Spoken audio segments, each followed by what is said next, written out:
Chapter 5:18. Seeing the letter in the messenger's hand, King Piasai's handwritten letter, King Ladi only hesitated for a moment before deciding to lead his troops back to the country. Even though helping Jiaoji win the war was a great achievement, if the Lansong kingdom was severely damaged, all of his achievements would become a stain on his reputation. Worse still, the old dragon tribe would take this opportunity to make things difficult for him. General Ladi, who didn't want to give anyone a chance to criticize him, quickly ordered his troops to turn around and retreat. He didn't even inform Jiaoji. It was clear how anxious he was. Compared to the 20 miles a day they traveled on the way to Yinglu City, the speed of the army was much faster. After all, no one knew what would happen to the Lansong kingdom if they delayed for another day. Perhaps the mercenaries had already clashed with the kingdom's army. While General Ladi was leading his troops back, in a place called the Wuha Forest, mines were being watered by the summer rain. In the dense forest of the Wuha Forest, the troops of the 2nd Battalion commander of the 2nd Cold Front Regiment, Chen Bo, were hidden. 3 days ago, he led more than 10,000 soldiers to this place. After choosing this place as the ambush location, they began digging the mines intensively. In a short period of time, countless deep holes were dug on both sides of the road to place a total of 3,000 mines. In less than half a day, the mines were successfully placed. Next, everyone returned to their respective positions. Along the Wulin River, the 10,000 soldiers hid themselves and began a long wait. They brought with them 10 days' worth of rations, which mainly consisted of instant noodles, ham sausages, and various canned food. Every soldier was either eating or sleeping. It was a leisurely scene. However, as the commander, Chen Bo found it difficult to truly sleep soundly. From time to time, he would look into the distance to see if the scouts had sent back any new information. "It's raining." In the dense forest, someone called out softly. Then, Chen Bo raised his head and looked at the sky. What he saw was a drizzle falling from the sky. Okay. Chen Bo couldn't help but clench his fists in excitement as he watched the drizzle fall on the trees and drip onto himself. Previously, he was still worried that he would leave some traces behind when he buried the mines and be discovered by others. But now that the rain was falling from the sky, everything was no longer a problem. This would be the best cover. In such weather, even the best scout would find it difficult to discover any problems. Not long after the light rain fell, a figure in the distance was rapidly approaching the dense forest. The person who came was the scout that was sent out. With his return, he also brought the latest news, which was that Ladi had returned with 100,000 troops. This damn weather. Riding on the horse and looking up at the sky, Rithi couldn't help but curse. It was no wonder that Ladi was so angry. One could tell just by looking at the morale of the army. Originally, the nearly 100,000 soldiers were still holding their heads high and wanted to show off their might.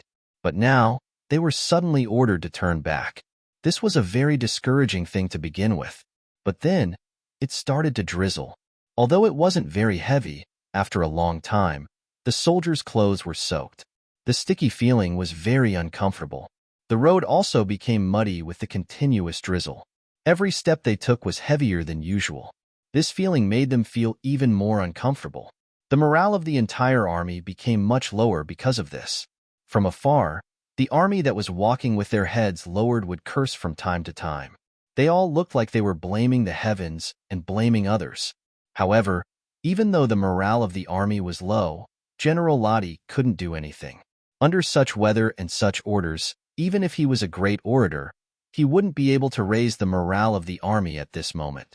He just hoped that they could quickly reach Yinglu City, enter the city, change into dry clothes, eat hot food, and have a good sleep. Perhaps they would feel much better after that.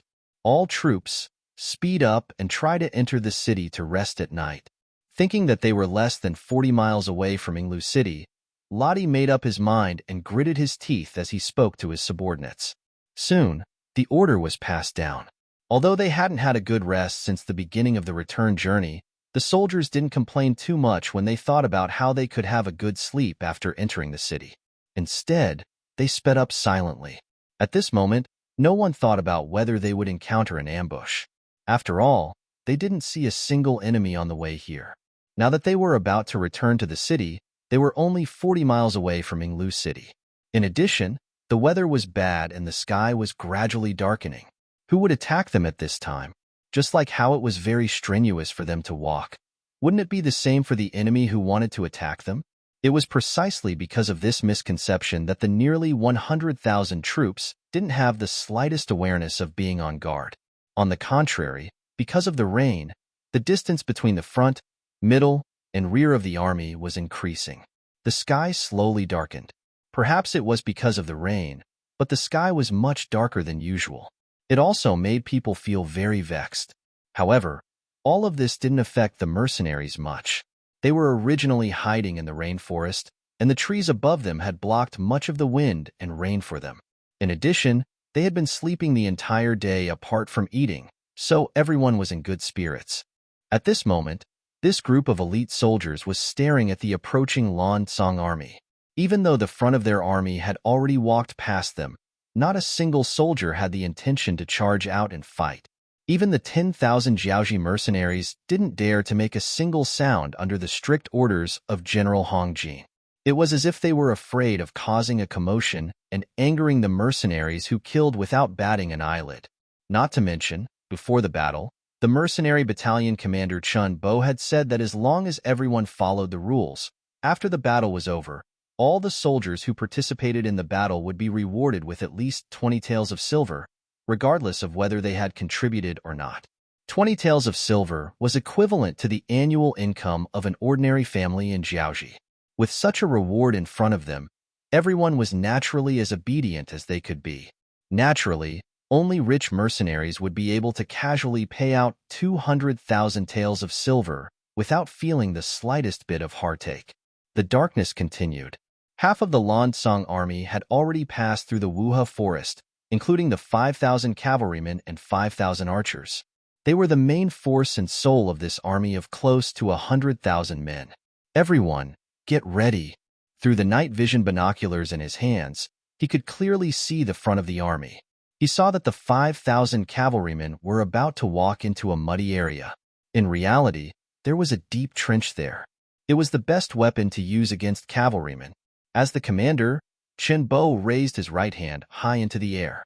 Although the sky was a little dark, the raised right hand was still seen by many people. Their breathing became tense at this moment. Then, they focused their attention and waited for the hand to fall. Then they would launch a fierce attack. The so-called attack was just shooting from a distance. According to Battalion Commander Chan Bo's plan, they could not fight the enemy head-on in this battle. They only needed to shoot from a short distance to cause chaos in the enemy army. Then, they would step on landmines to increase the chaos. As long as the enemy's morale was completely suppressed, then it would be time for them to clean up the mess. General Lati, who was unaware of all this, was still riding on his horse and moving forward. As a general, he arrogantly walked at the front. However, he did not know that his actions, which seemed like he was leading by example, was actually a catalyst to the death of nearly 100,000 soldiers. After all, if he, the main general, did not get into trouble immediately, the morale of the soldiers would not have fallen to the lowest point in such a short period of time. Bang! The trench, which was nearly 6 meters deep and 8 meters wide, collapsed. Before the cavalrymen in the first row could figure out what was going on, they fell one by one into the trench like dumplings. Next was the second row. General Lati was in this row. He only felt that the cavalrymen in front of him had suddenly disappeared. Then, his body tilted and fell into the trench with a plop. Then, it was the third row. The fourth row, fortunately, the trench had a limited capacity. Otherwise, at least hundreds of cavalrymen would have fallen into the trench and lost their ability to fight. However, even if only a few hundred people fell into the trench, the consequences were considerable. This was because their commanding general and several captains beside him had fallen into the trench together. At this moment, they were still pressed down by the cavalrymen and horses that fell into the trench. It was impossible for them to move in a short period of time. Just as this chaos was about to break out, a dazzling light suddenly shot up into the sky. A very bright red signal flare streaked across the dark night sky. At this moment, the horn that signaled the beginning of the battle had been blown. Tut tut tut. Bam bam bam. Bam bam bam. Gunshots rang out in all directions. Sparks from the muzzles suddenly appeared in all directions, dealing a fatal blow to the soldiers of the Lansang kingdom who were in a hurry to move forward. No one would have thought that there would be enemies here.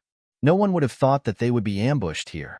No one would have thought that the attack would be so sudden and fierce. Originally, the Wuha forest was on both sides of the road. The distance in a straight line was only about 500 meters. When all kinds of bullets flew over, and when people suddenly fell to the ground in the rainy night, the army was in chaos. Chapter 5:19. It seemed to be an instinct. When people encountered an emergency, their first thought was to run. If they had to describe it, they would have to add a word in front of the word run. Chaos. That's right, they were running around. Perhaps this was the only way they could feel at ease. As long as they kept moving, they would feel safer and know that they were still alive. However, they did not know that there were 3,000 landmines buried around them.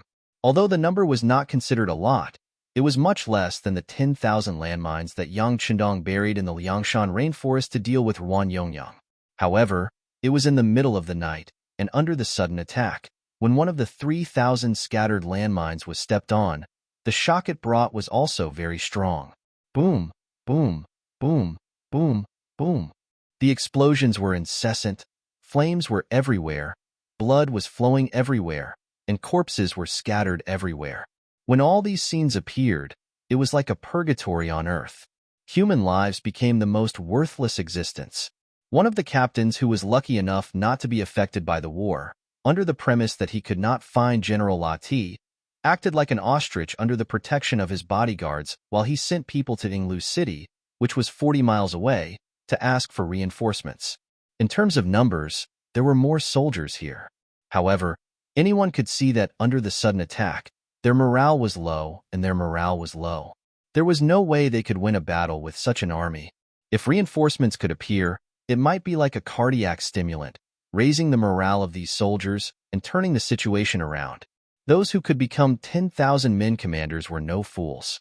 Thinking back to the news that they had received, the mercenaries had dispatched troops from the Long Mountain Range and headed to Shiyu City to confront the Jiaoji Kingdom's army.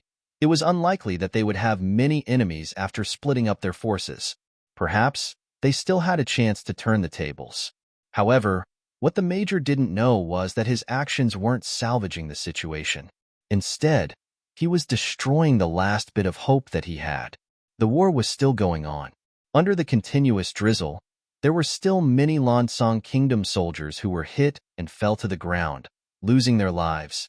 From time to time, there would be people who stepped on landmines out of fear.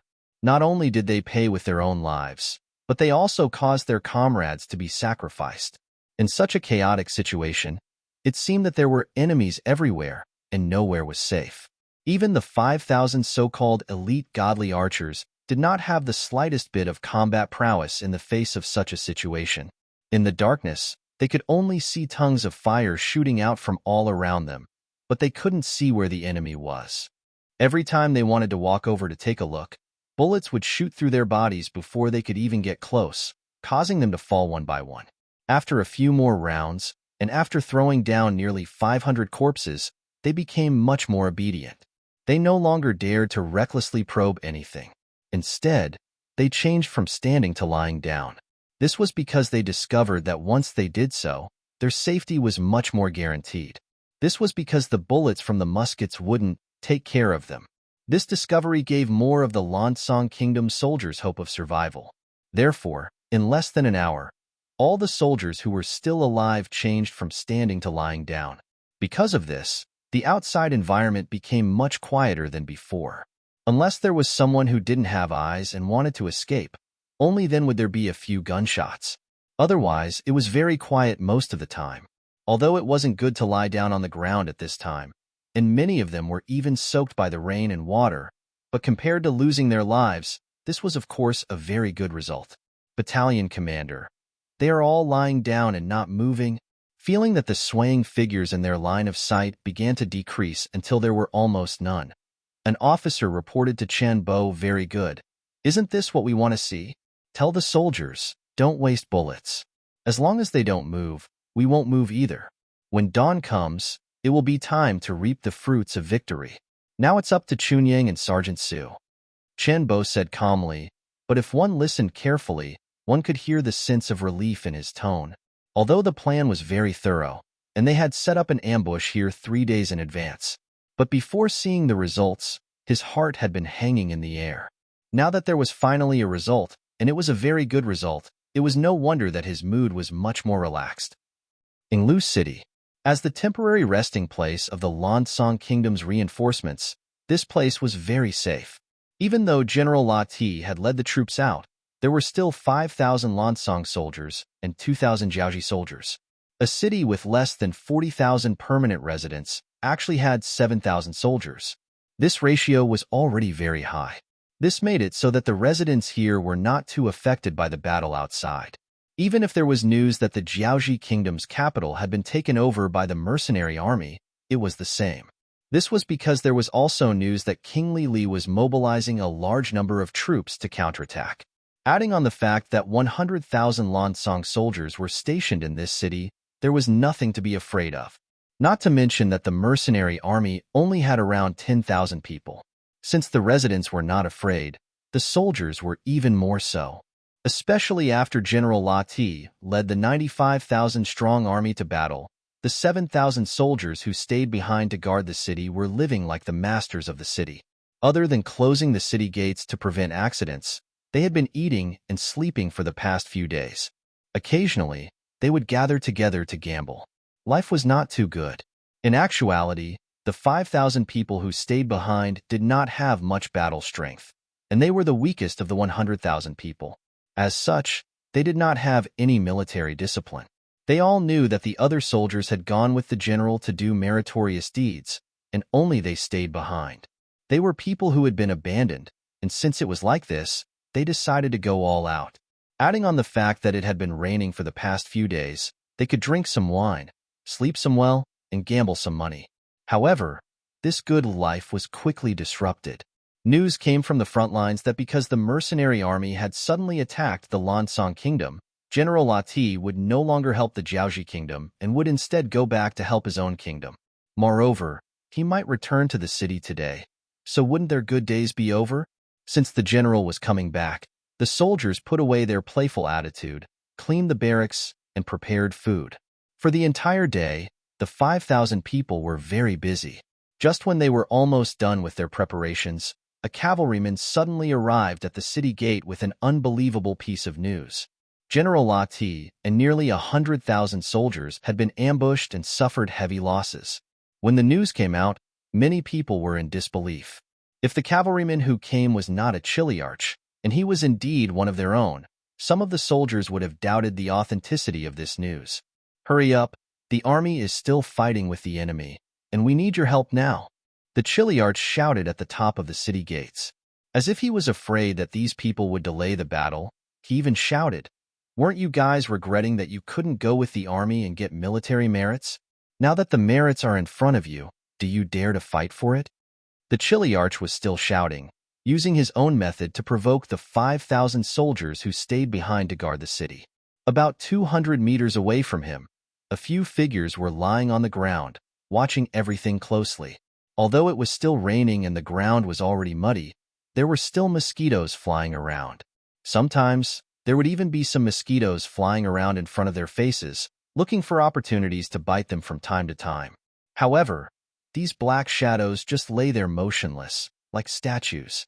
To be able to not be affected by external factors, to have such iron discipline, who else could they be but the most elite soldiers of the Cold Vanguard Army? In fact, there were at least 200 of these black figures on the ground outside Lu City's East Gate. They were formed by the scouts of the 2nd Regiment and the 1st Company of the 2nd Battalion. They arrived when the sky turned dark. Under the cover of the rainy night, they crawled slowly to the city gates, and then found a good place to hide. At the place closest to the East Gate, the few figures lying on the ground were the commanders of these 200 men. They were the scouts commander Su Yunsheng and the 2nd Battalion's 1st Company's commander Chun Yang.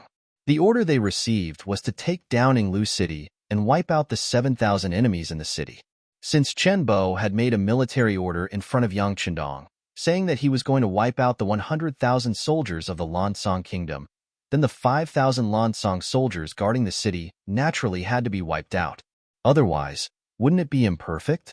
However, the disparity between 200 and 7,000 was still a little too great. In order to complete this mission, Chen Bo gave the 2nd Battalion's 2 rocket launchers to the 1st Company's commander Chun Yang, as well as 2 squads machine guns. These were the treasures of the 2nd Battalion, and only the most elite Cold Vanguard Army was given such good stuff. Now that they were all given to the 1st Company, this was the only thing that Qin Pai could support them in. When the 2 rocket launchers and 2 squads machine guns were in his hands, Chun Yang also made a military order in front of Qin Bo, guaranteeing that he would complete the mission. Speaking of which, the 200 of them only had to face the 2,000 Jiaoji soldiers in Yinglu City. With such firepower, this mission wasn't that hard to complete. At this moment, Company Commander Chun Yang and Company Commander Su Yunsheng were discussing the battle plan below the city gate tower. Chapter 520. Even though they were all company commanders, they seemed to be of the same rank. However, because Su Yunsheng was a scout company commander directly under the regiment, his name was even registered with the 6th Young Master. In comparison, Chun Yang, the company commander of the main force, was half a level lower. Because of this, Chun Yang spoke in a negotiating tone. Company Commander Su, do you think we should first take control of the East Gate, then quickly take down the Jiaoji general's residence? I think so. After thinking for a moment, Su Yunsheng nodded and added, I'll leave the East Gate and the general's residence to your company. I'll take the scout company to take control of the North, West, and South Gates. We'll try to take control of the entire city in the shortest amount of time. Chun Yang was waiting for this sentence. He immediately said to Su Yunsheng with a face full of gratitude, Thank you, Company Commander Su. AI, no need to be so polite. We're all completing our mission. Su Yunsheng smiled and said in a low voice, The city gate is open. Yinglu City's east gate was indeed open. After this, Chiliarch arrived on horseback and explained the situation. The 5,000 Lansong soldiers in the city finally decided to come out and help. Speaking of which, they were all from the Liaoding tribe. Many of the soldiers were related by blood. They definitely wouldn't leave their loved ones in danger. The 5,000-man troop was a long line in the darkness. From the moment they left the city to the moment they all walked out of the city, it took them more than an hour. When the last batch of Lansong soldiers walked out of the city gate, the dozen or so Jiaoji soldiers in charge of security prepared to close the city gate. However, these people had no idea that their lives had already begun the countdown. The moment they pushed the city gates with all their might, wanting to close them, over 10 black figures jumped out from behind them. It was as if they had appeared out of thin air. Then, a cold light flashed, and streams of blood gushed out. Then, over 10 people slowly fell to the ground. The scouts acted. They were already prepared and quickly took care of the Jiaoji soldiers who were trying to close the city gate. Then, 2 companies of elites rushed out of the east gate to the key locations in Yinglu City. No one would have thought that the mercenaries would attack Yinglu City in the middle of the night. Most of the 2,000 Jiaoji soldiers in the city had taken off their uniforms and were preparing to rest. But then, several gunshots rang out from outside. There's a situation. The gunshots startled the Jiaoji soldiers, and they hurriedly put on their clothes. Then, they grabbed their weapons and tried to rush out of the camp. Those who ran faster became the first batch of soldiers to walk out of the barracks. There were many figures in the dark. Then, torches were lit one after another. However, before they could illuminate the dark night, a series of rapid gunshots were heard. This was the sound of the squad's machine gun firing. This kind of gun that could fire 600 bullets in a minute was like a divine weapon in this era. Once he took it out, he would definitely be able to kill in all directions, and it would be difficult for him to find a worthy opponent. A series of gunshots rang out, and the first batch of Jiaoji soldiers fell into a pool of blood. Even when they were dying, they didn't understand what had happened. The dozens of Jiaoji soldiers who died were like role models, causing the other Jiaoji soldiers who wanted to rush out to stop. They were all frightened by the scene in front of them. This fear made them lose the courage to rush out of the camp, and they didn't even have the strength to light the torches. There were at least 1,500 Jiaoji soldiers in the camp. When they were scared into staying in the camp and didn't dare to come out, the matters outside were much easier to handle. Other than the two Long-Feng platoons who stayed outside the camp, Chang Chunyang led the remaining platoon of soldiers and charged into the general's residence. The gunshots outside caused the gates of the general's residence to be tightly shut from the inside. General Ling Lu's shouting could be heard from the inside. However, the tightly shut door was no different from a piece of paper in Long Feng's eyes. He saw Captain Chunyang reach out and take the rocket launcher from a soldier. Then, with a loud bang, the tightly shut door was blown apart. The Jiaoji soldiers who were using their bodies to push against the door were sent flying. A few of them had already closed their eyes and stopped breathing while they were flying. Charge! After the door was blasted open, Chunyang pointed his hand forward, and the valiant cold vanguard soldiers entered in a single file. A series of gunshots rang out, and in less than the time it took to drink a cup of tea, the general's residence was captured. Even General Ling Lu had become a corpse on the ground. If the general's residence was opened by brute force, then the Jiaoji soldiers on the western, southern, and northern city towers were beaten into submission by a roll call. To be able to become a scout, not only were they physically strong, their observation skills were also top-notch. Their training had taught them what it meant to protect themselves and attack the enemy at the same time. Therefore, they understood the value of life. When Company Commander Su Yunxing gave the order to the 3 platoons to attack freely, they actually chose the same method. They didn't attack the city towers and only occupied the city gates. Not attacking the city towers meant that they didn't want to put themselves in danger. It could also be said that there was no need to take the risk. Their mission was only to control the 3 city gates. Since that was the case, they only needed to prevent the Jiaoji soldiers from coming down. Therefore, when they arrived at the city gates, the Jiaoji soldiers with torches became their targets. Every time a gunshot rang out, a figure would fall to the ground. After a dozen Jiaoji soldiers with torches were killed, the other Jiaoji soldiers learned their lesson. They extinguished the torches in their hands and found a corner to hide. The strength of the mercenaries had completely frightened them. At this moment, not to mention rushing down the city gates, they didn't even have the courage to stand up and check the situation. The 3 city gates fell into the hands of the scout company just like that. As the 4 city gates, the general's residence, and the barracks were controlled, the Long-Feng platoons and the scout company had basically taken control of the entire Yinglu city. The 5,000 Lansong reinforcements who were completely unaware of all this were still rushing forward with all their might. As they got further and further away from Yinglu city, as they got closer and closer to the place where General Lati was ambushed, sporadic and light gunshots finally entered their ears. Quick! It's right in front. The Chiliarch who reported the news pointed at the battlefield 2 to 3 li away and shouted loudly. The enemy's reinforcements are here. In the dense forest, the 2nd Battalion Commander Chen Bo used his night vision binoculars and saw this scene. He then said to the messenger beside him, "Inform the 2nd Company to open up an opening and let these people in. Tell them they are allowed to enter but not leave. If one escapes, I will punish him." "Yes, Battalion Commander," the correspondent replied before turning around and running out. Not long after, the 2nd Company opened up an opening and the 5,000 Lansong soldiers charged into the encirclement. At the same time, they stepped into the gates of hell. Why is it so quiet? The moment they entered, the 5,000 reinforcements felt a sense of fear spread through their bodies. Logically speaking, there were close to 100,000 Lansong soldiers here. Even 100,000 pigs couldn't be killed in such a short amount of time. Furthermore, these were young and strong soldiers with their own thoughts. The moment this thought flashed through their minds, reality told them the answer. Behind them, dense gunshots rang out from the left and right. The 5,000 reinforcements who became the target became the center of the battlefield at this moment, becoming the point where the bullets poured out.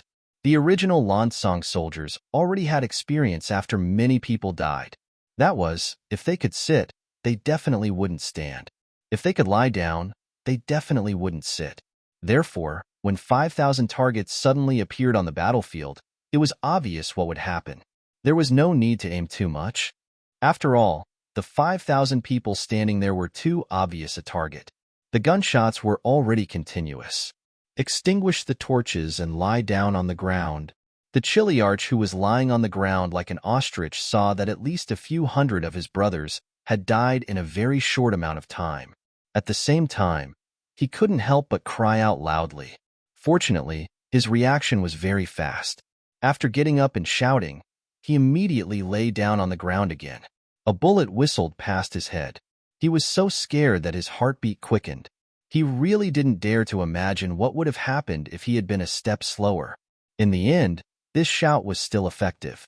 Some soldiers still heard it and threw away their torches and lay down on the ground. Although the bullets whistled past their heads from time to time, it was no longer a threat to their lives. The 5,000 reinforcements quietened down after a few hundred people died. The battlefield fell silent once more. At this moment, no one wanted to challenge or test anything. They all lay down on the ground obediently, allowing the rain to soak their bodies. Fortunately, it was only August and the night wasn't too cold. Otherwise, it would be really hard to imagine what would happen if they lay down like this for the entire night. Battalion commander, they have all become obedient. A soldier who was very close to Chen Bo looked at the scene in front of him and said with a face full of excitement.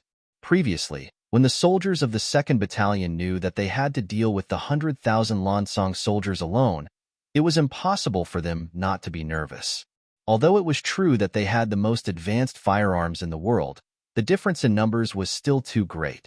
Even with the assistance of 10,000 Jiaoji mercenaries, most of the soldiers still didn't have the confidence to kill the enemy. Chapter 521. Until now, seeing that the Lansong soldiers were scared out of their wits, their morale was completely gone. They were like obedient sheep lying on the ground without moving. Only then did they relax. The joy of victory also boosted the morale of the soldiers and increased their confidence. That's right, they've all become obedient, Chen Bo said with a satisfied expression. Although his plan was thorough and he was confident that he would obtain the final victory, before there was a result, any accidents could happen. Thinking about the military order he made in front of the 6th young master, it would be a lie to say that he wasn't worried at all. Fortunately, the heavens were on his side. This light rain came at the right time.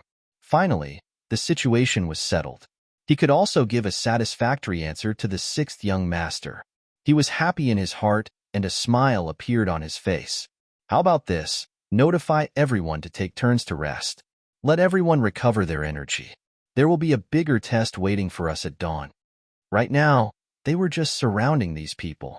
As for whether they could take them all down, there were still many things to be done. Of course, the next battle wasn't a big battle. As long as everything went according to plan, it was obvious what choice these 100,000 people would make. When people were sleeping, time would often pass very quickly. However, it was also nighttime.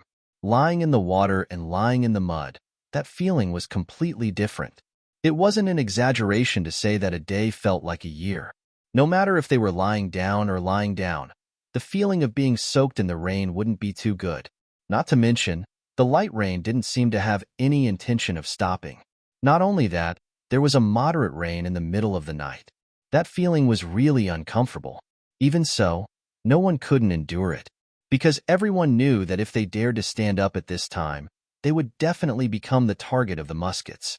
The worst thing was that even if they stood up, they didn't know where to run to. Originally, they had retreated by running all the way back. Their bodies were very tired. In addition, they didn't eat much. Under the hunger and sleepiness, their spirits were not good. In such an environment, they could not sleep even if they wanted to.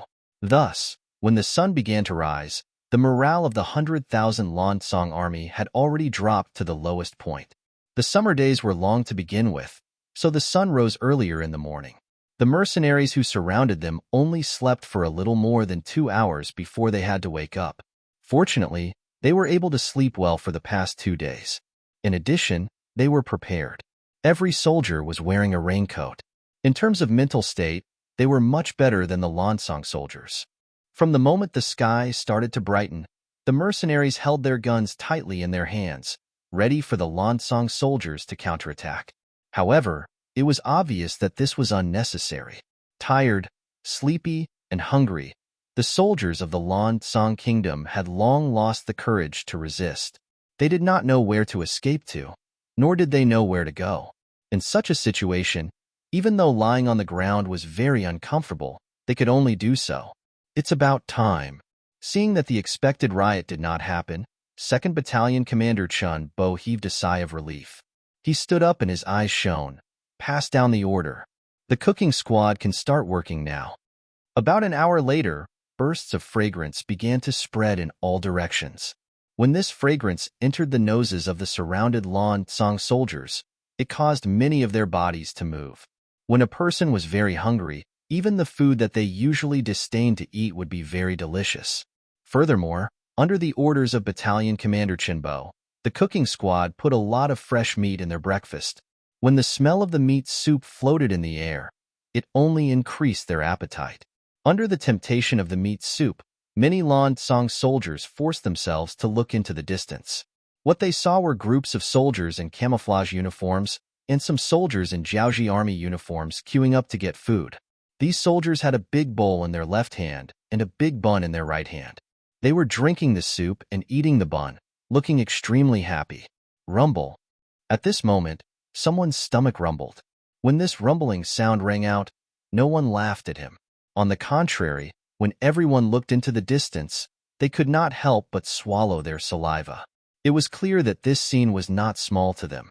After another hour, the mercenaries took turns to eat a hot breakfast.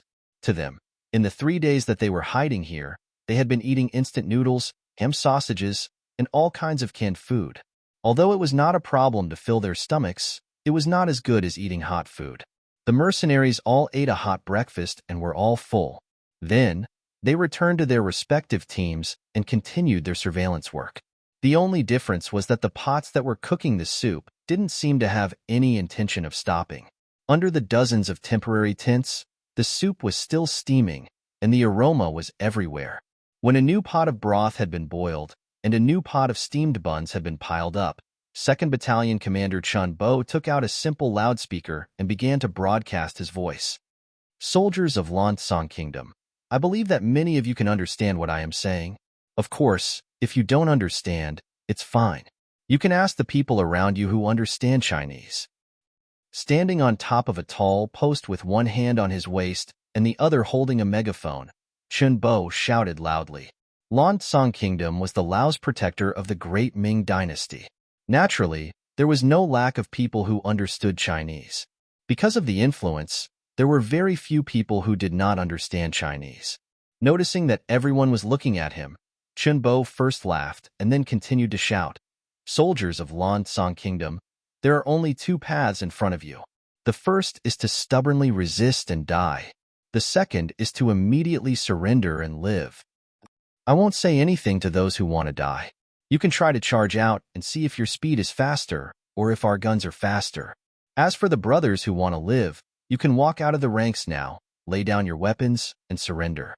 You can drink hot meat soup and eat hot buns. Your lives will be preserved, and the only thing you will lose is your temporary freedom. Otherwise, don't think about playing tricks with us. If anyone wants to fake surrender, I can guarantee that he will suffer a fate worse than death. All right, whether you live or die is in front of you. Make your own choice." Passing the megaphone in his hand to the signaler, Chun Bo waved his hand and 2,000 Jiaoji mercenaries walked out. Each of them held a long blade in their hands. 200 people in a group stood beside a large pot, ready to accept any surrender at any time. 10,000 people wanting to subdue 100,000 enemy soldiers. It was like a fantasy story. After a night of rain, coupled with the fact that he was tired and hungry, Chun Bo did it just like that. Without any fighting spirit, the 100,000 Lan Tsang soldiers without a leader were like docile little sheep. Seeing a tiger open its bloody mouth, they could only surrender. One by one, the Lan Tsang soldiers climbed up from the ground in a sorry state. Their bodies were covered in mud as they walked over weakly. Of course, even if it was 100,000 broken soldiers, it was still 100,000 lives. If they were not careful, it could lead to irreversible consequences. In order to ensure that these surrendered soldiers were obedient, the surrounding Longfeng and auxiliary soldiers no longer hid. Instead, they took the initiative to walk out. From time to time, they would even fire a shot into the sky to intimidate the surrendered soldiers who had other ideas. It was clear that Chun Bo was overthinking things. Under the starvation, The Lan Song soldiers who had lost their fighting spirit only thought of one thing, and that was to survive. How could they dare to have other thoughts? Furthermore, if they wanted to surrender, they had to throw away the weapons in their hands. If they did not even have weapons to defend themselves, how could they resist? Just like that, the surrender ceremony of less than 100,000 soldiers went unexpectedly smoothly. What made Shinbo very satisfied was that there was also news from Minglu City. Su Yunshang and the Spring Sun Company commander did not disappoint him and successfully took down the city. The surrender ceremony was also going smoothly in the morning. Shiyu City. All kinds of information were gathered in the hands of the sixth young master, Yang Chundong. After knowing that Commander Nyetong's plan to lure the enemy was successful and that Lei Xiai's troops had returned to Yinglu City, Yang Chundong knew that the Lan Song Kingdom's reinforcements would not be a hindrance to his advance. Even if Qinbo could not imprison the 100,000 soldiers, he could at least defeat them. Young master, Commander Chun must have made his move last night. Tiger's man analyzed the information and came to the same conclusion. That's right. Yang Chundong agreed. Then, he looked in the direction of Shiyu City and said, since Commander Chun has already made his move, then we should also have some progress on our side. Pass down the order. Prepare to attack the city. The matter in Jiaoji needs to be resolved as soon as possible. At this point, Yang Chundong could not help but think of the information sent by the Security Bureau 2 days ago. The Southern Ming Imperial bodyguards actually went to Jianing and took away his fourth brother. Although from the information, the other party's attitude was still considered polite when doing this. However, Yang Chundong knew that Zhu Qizhen did not have the courage to lower his face. Therefore, he only took away his fourth brother and did not immediately do anything. To put it bluntly, Zhu Qizhen was targeting him. He wanted to use this as a warning. However, Yang Chundong was not too worried. Although he was a little worried about his fourth brother's safety, he believed that as long as nothing happened to him, Zhu Qizhen would not be so stupid as to go against his fourth brother.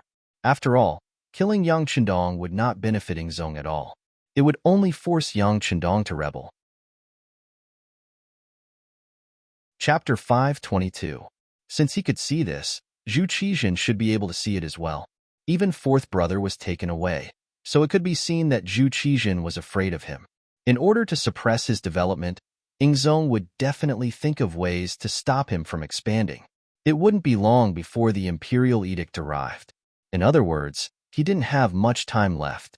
Tiger's mane, tell Yang San to think of a way to stop the imperial eunuch. I don't want to see them so soon. Understood. Tiger's mane replied and left. When he gave the order to prepare for the siege, he also called the deputy chief of the Security Bureau, Yang San, over. On the west side of the city, there were many armored soldiers, and the atmosphere was tense. The Lan Song Kingdom's 100,000 reinforcements suddenly retreated, which gave King Li a bad feeling. Even though he had yet to figure out what had happened, he knew that Jiaoji was in grave danger this time. In fact, until now, the Jiaoji Kingdom's communication with the outside world had been cut off. All they could see was what was happening in front of them. Although there was no information from the outside world, as the king of Li, who had once wrestled with the great Ming dynasty, his formidable potential was displayed. He summoned all the civil and military officials and said with certainty, the mercenaries should be attacking soon. We should also be prepared. There weren't many people who dared to oppose Li's words. Crown Prince Li Yuanlong was one of them. Seeing that his father didn't have any information and didn't have any reliable information, he said with a doubtful tone, Father, why do you say that? His son was good at everything, but he was a little too confident. With this kind of personality, he wouldn't easily trust others, even if he was his father. In truth, Li Yuanlong still valued his father very much. It was just that he had made some bad decisions in the past, especially when his base of operations in the Nine-Truth County had been occupied. This had caused his personality to change a little. He always wanted to prove himself, which led to this problem. If others asked, perhaps Li wouldn't give any explanation. After all, he was the king, and he didn't need to consider other people's opinions when making decisions. But the one who asked this question was his son, so everything was a different story. He tried his best to speak in an amiable tone. Father made this decision based on two judgments. First, the Lansang Kingdom's 100,000 reinforcements suddenly retreated. Although we still don't know the reason, their retreat must be caused by the mercenaries. This proves that they are preparing to make a move. 2. Extending the second finger of his right hand, King Lili continued, the diplomatic group we sent to contact the southern Ming has already left for a long time. Even the news of the capital being occupied has been sent out for a period of time. Presumably, the current emperor of the southern Ming dynasty should also know about what happened here. Since the mercenaries have such a strong fighting strength, I'm sure that not only us, but also the young emperor of the southern Ming dynasty. Unless there was something wrong with his brain, he would definitely think of a way to stop the mercenaries from growing stronger. If the mercenaries don't make a move now, I'm afraid that they won't have a chance to do anything once the emperor's imperial edict is issued.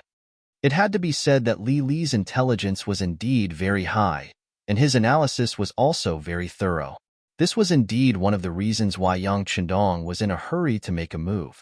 Of course, Li Li didn't know that the second reason why Yang Chendong was in a hurry to make a move was because he didn't want to waste too much time on conquering the Jiaoji kingdom. The destruction of a kingdom was a huge matter for the generals and even the monarchs in ancient times. It might even take a long time to prepare for this battle. Even if it took 10, 20, or even longer, it would take several generations of people to work together. However, all of this didn't mean much to Yang Chendong, who had mastered the advanced firearms. Although his strength wasn't too strong right now, it was still possible to win against the Great Ming dynasty, but it was impossible to easily conquer the Jiaoji kingdom. After all, the Great Ming dynasty's territory was too big, to the point that the people in his hands wouldn't even make a splash. In comparison, Jiaoji was different. It was only a small kingdom, and he was already prepared to conquer it. It must be known that Yang Chendong's ambition was so big that it was impossible for others to understand. Even so, if he had to spend so much time and effort on a small kingdom like Jiaoji, it would be impossible for him to achieve his goal in this lifetime. If he had to spend so much effort on such a small kingdom, what would he do when he faced the big kingdoms? As such, Yang Chendong didn't want to wait any longer. He wanted to make a swift and decisive decision and quickly resolve the matter of Jiaoji. In this way, even if others were dissatisfied with what he had done, what else could they say when he had done all that he had to do? No matter what Yang Chendong was thinking, at least Li Li's analysis was correct. After he explained the two reasons, even Crown Prince Li Yuanlong was convinced. He then said, "Father, since this is the case, should we prepare to fight?" "Of course we should fight, but we also need to make preparations for peace talks." Li Li nodded first, then shook his head and said with a sorrowful tone, "Our Jiaoji is still too weak. We can't continue fighting this war. Otherwise, even if the mercenaries don't destroy us, the others won't let us go." After saying this, Li Li said with a somewhat angry voice, "Send someone to investigate the assassination of the Duchess of Zhongdang. What is going on? That assassin is called Emota, right? What is his background?" Hearing his father mention this matter, Crown Prince Li Yuanlong immediately reported what he knew. "Father, I have sent someone to investigate Emota's matter. Although he is from Jiaoji, he is no longer under our control. We have been wrongly accused. Of course this prince knows this, but we still need to give him an explanation. How about this? Let's investigate this matter thoroughly." Li Li said with a dark expression. Emota tried to assassinate Yang Chendong's wife, but was killed before he could succeed. This didn't seem like a big deal. However, it had now become the fuse that ignited the war. If this matter wasn't resolved, the mercenaries wouldn't retreat so easily. Even if it was to give the other party a way out, this matter had to be investigated thoroughly. "Yes, I understand." Li Yuanlong nodded after understanding his father's intentions. "All right, boys, it's time for you to perform. If the mercenaries attack, this king hopes that everyone can give it their all. Only with a perfect performance on the battlefield can the negotiations proceed smoothly. Only then can our Jiaoji kingdom regain its strength and return to its golden age." Yes. All the civil and military officials lowered their heads in agreement. They knew what would happen to them if they lost the next battle. Becoming a prisoner was probably the best outcome for him. Thinking that they would lose their freedom and all the pleasures of life, it was no wonder that everyone would do their best. Just as the Jiaoji army was preparing, The mercenaries Tin Li outside the city started moving forward. 18,000 Jiaoji mercenaries lined up on both sides. The 3 battalions of the Cold Vanguard were at the front as the main force. Beside them were 7 auxiliary battalions, and behind them were 7 temporary auxiliary battalions. The army of 25,000 slowly moved forward in an orderly manner, from the original distance of 10 miles to 9 miles, 8 miles, all the way until they were 4 miles away before they finally came to a stop. Facing the mercenaries who were eyeing them covetously, the Jiaoji army in Shiyu City quickly reacted. General Li Xiaozhong was the vanguard. He led 30,000 soldiers out of the East City Gate and began to get into formation. If the mercenaries dared to move forward, they would charge forward and fight to the death. Li Xiaozhong wasn't a general in the Jiaoji army and wasn't a famous general. However, King Li still sent him out as the vanguard. It was obvious that he was testing the waters. At the same time, he seemed to be telling young Qindong that he didn't intend to fight to the death. If there was anything, they could sit down and discuss it. How could young Qindong not see the goodwill shown by the Jiaoji army? Not only did he see it, but the people around him also felt the same way. For example, the commander of the 2nd Battalion, Luo Pur, smiled and said, "Sixth young master, it seems like they're a bit scared." Ha ha ha. Hearing the commander's words, the other officers also laughed loudly. Young Qindong also had a smile on his face. However, the smile quickly disappeared and was replaced with determination. Send 2 auxiliary battalions. Let's take care of them first. Fear wasn't the result young Qindong wanted. Looking at the history of China, weren't many foreign races like this? When you are weak, they will bully you without any hesitation. When you are strong, they will try to please you with a fearful look. This is the nature of human nature. The difference was that young Qindong wasn't as magnanimous. Of course, he wasn't magnanimous. Speaking of which, he was very vengeful. Since they wanted to participate in the Great Ming's internal strife, they had to be prepared to go for wool and come home shorn. There was no such thing as a free lunch in the world. If you wanted to punch someone, you wouldn't let them hit you. Chapter 523. Initially, everyone was worried that the 6th young master would take pity on them for showing weakness. After all, as soldiers, the battlefield was the best place to test themselves. If there were no more battles to fight, their presence would only get weaker and weaker. Now, young Qindong did not relent because of their actions. He still decided to fight first. The 7 battalion commanders of the auxiliary battalions were all agitated. However, it was a pity that there were only 2 slots. In an instant, the 7 battalions were fighting over them. Lu Zhua was also having a headache over the fact that there were clearly not enough slots to go around. Speaking of which, the 7 battalions were not too far apart in terms of fighting strength. It was not easy to choose who to send. After asking for instructions from young Qindong, they decided to draw lots to decide who to send. Of course, Lu Zhua also said that if they were lucky enough to be sent, but did not perform well on the battlefield, they would be sent to the sidelines the next time something like this happened. At most, they would be sent to the 2nd echelon. The lucky ones were the 5th and 6th battalions. However, the other battalions were not without hope. As long as they did not perform well, it would be time for them to fight. In order not to give the other battalions a chance, the 5th and 6th battalion commanders gathered their company commanders, platoon commanders, and even squad leaders to hold an emergency meeting. In their words, if anyone messed up in the upcoming battle, they could not blame them for being ruthless and directly expelling them from the military. This was expelling them from the military, not just retirement. The latter would at least not be in the military anymore. They could still do other things. Moreover, with a military background, many units in Qiqian City would fight for them. However, if they were really expelled from the military, they would be too ashamed to face anyone. That would be even more painful than death. Yes, the 2 battalions had a total of 800 soldiers. Every one of them was yelling and shouting, looking as though they were going to give it their all. In terms of logistics, the soldiers of the 2 battalions had a decent lunch of 6 meat and 2 vegetables. After resting for 15 minutes, the 800 soldiers leaped over the 3rd Battalion of the Cold Front Battalion and slowly approached the 30,000 Jiaoji soldiers outside the city. No matter where the Cold Front Battalion went, they were the absolute main force. However, they had no intention of fighting the first battle, which made the company commanders below look displeased. First Company Commander Tian Su went straight to Battalion Commander Kong Chuan-shin to express his dissatisfaction. Battalion Commander, why didn't you let us fight in the first battle? Does the 6th Young Master have something against us? Bullshit. Kong Chuan-shin frowned after hearing this and shouted, bullshit. In comparison, Kong Chuan-shin's temper was relatively good among the 3 battalion commanders of Cold Front's 2nd Regiment. Although he didn't have the aura of a scholarly general like that of 2nd Battalion Commander Chenbo, he was at least much better than 1st Battalion Commander Wu Sheng, who was a martial artist. However, at this moment, he couldn't help but curse. He couldn't be blamed for his temper. He was already upset that he hadn't used him in the first battle.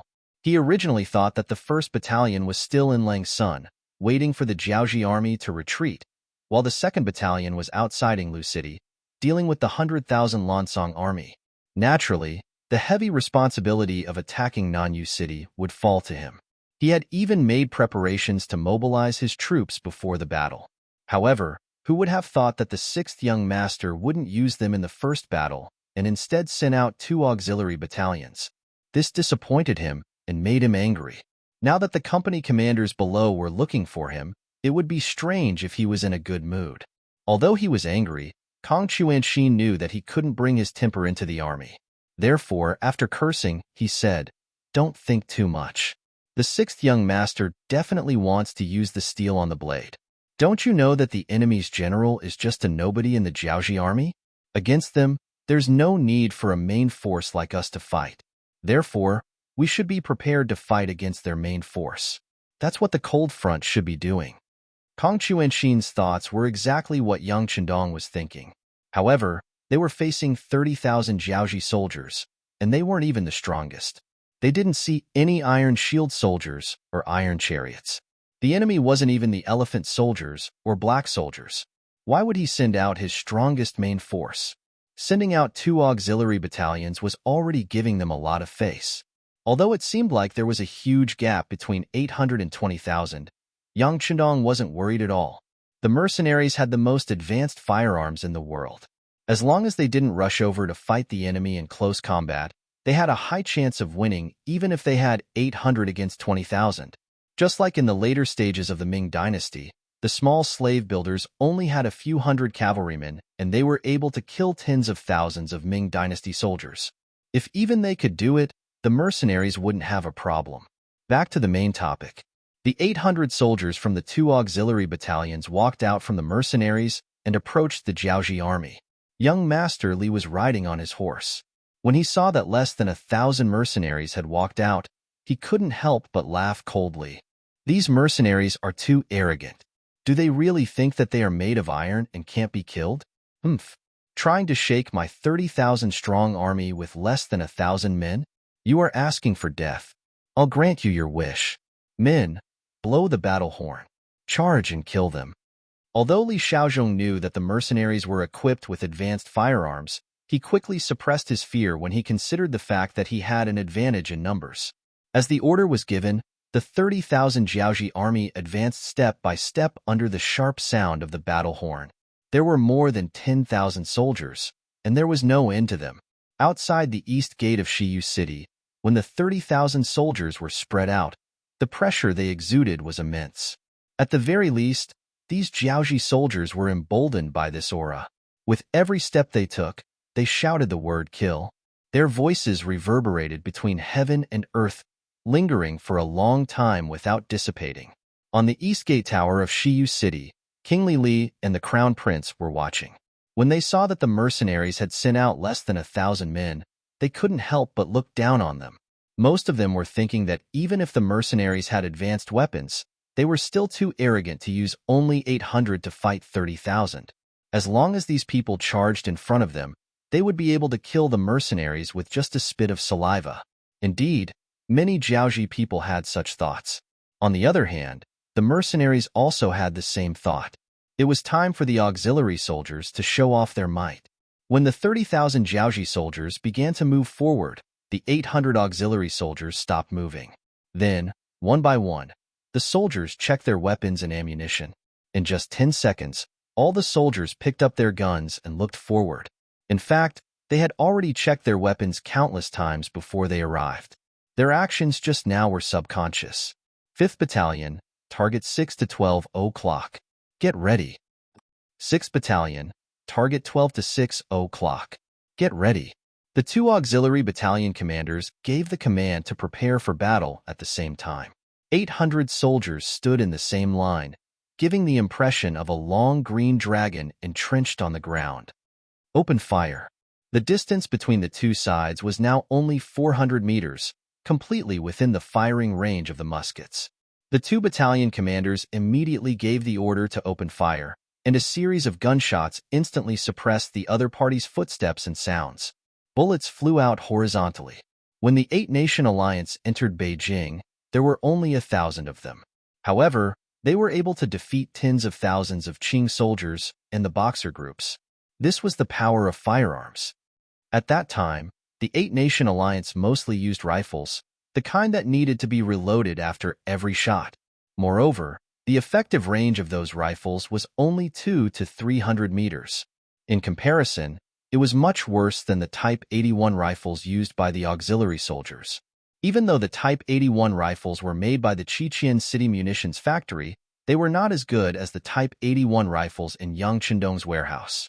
However, there were all kinds of detailed introduction books and the best finished products as templates. The Type 81 rifles produced by the munitions factory were quite good, reaching 70% of the original gun's effect. At the very least, although the Type 81 rifle's effective killing range did not reach the original 800 meters, it could reach the current 500 meters. Currently, at a distance of 400 meters, every bullet could take a person's life. Of course, when facing a black mass of enemies, there was no need to aim. Any bullet that was fired, as long as it did not hit the sky or the ground, could hit someone. Gunshots rang out. When 800 Type 81 rifles were fired at the same time, the scene was very shocking. As their bullets poured out from the barrels of their guns, their enemies, the Jiaoji soldiers who came from afar, fell to the ground in droves. Previously, they relied on their numbers and were full of morale. Even when they took a step forward and shouted the word kill, it was indeed effective in raising their morale. However, at the end of the day, it was just to encourage themselves. When faced with life and death, no one knew if this courage would be useful. Every time a bullet was fired, a Jiaoji soldier would fall to the ground. When such things happened one after another without any signs of stopping, even if they still had the courage to shout the word kill, in reality, they were already afraid. There was no one who was not afraid of death, especially when they knew that they were going to die. They did not even have the mentality to try their luck. One could imagine what kind of blow the morale of the army was taking. Under the shock of the advanced rifles, the morale of the Jiaoji soldiers began to drop. As the figures fell, the Jiaoji soldiers had only advanced 50 meters before they began to stagnate. Some of the more cowardly ones even began to tremble, wondering if they should retreat and run. Chapter 524. Death was scary to some people, but to do it despite knowing that death was inevitable would only make it even scarier. Idiot. Charge. On top of the city gate tower, Crown Prince Li Yuanlong watched his soldiers die one by one under the mercenaries' guns. In fact, there were hundreds of people paying the price with their lives every breath. It would be a lie to say that he did not feel heartache. However, since they had already charged, there was no turning back. Since that was the case, they should be thinking about how to achieve victory. Without a doubt, how were they going to charge past the hundreds of enemies? The most important thing was to engage in close combat and reduce the effectiveness of the enemy's firearms. Perhaps to prove the Crown Prince's words, the commanding general below the city wall, Li Shaozhong, happened to give the order for the entire army to charge. He continued to shout the battle cry, and at the same time, he shouted to the people around him in a bewitching manner, "They only have 800 people. As long as we can rush to their side, victory will belong to us. Charge! Whoever kills one enemy will be promoted by 3 ranks, and will be rewarded with 100 taels of silver." With such a great reward, brave men were bound to come forward. Especially when Li Xiaozhong killed a few soldiers who wanted to retreat, the other Jiaoji soldiers gritted their teeth and charged forward. That's right. Once they charged forward, the firearms in the hands of the mercenaries would not be as effective. That would be the time for them to kill the enemy. Retreat.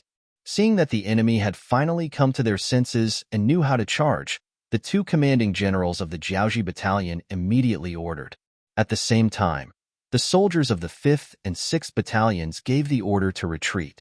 At the same time, the guns in their hands continued to spit out flames and bullets. Jiaoji soldiers kept falling in the path of the charge. However, because one side was charging with full force while the other side was retreating, the distance between the two sides was slowly closing as more and more people died. First platoon, activate continuous fire mode. Fire all your bullets quickly. Second platoon, third platoon, prepare to fire.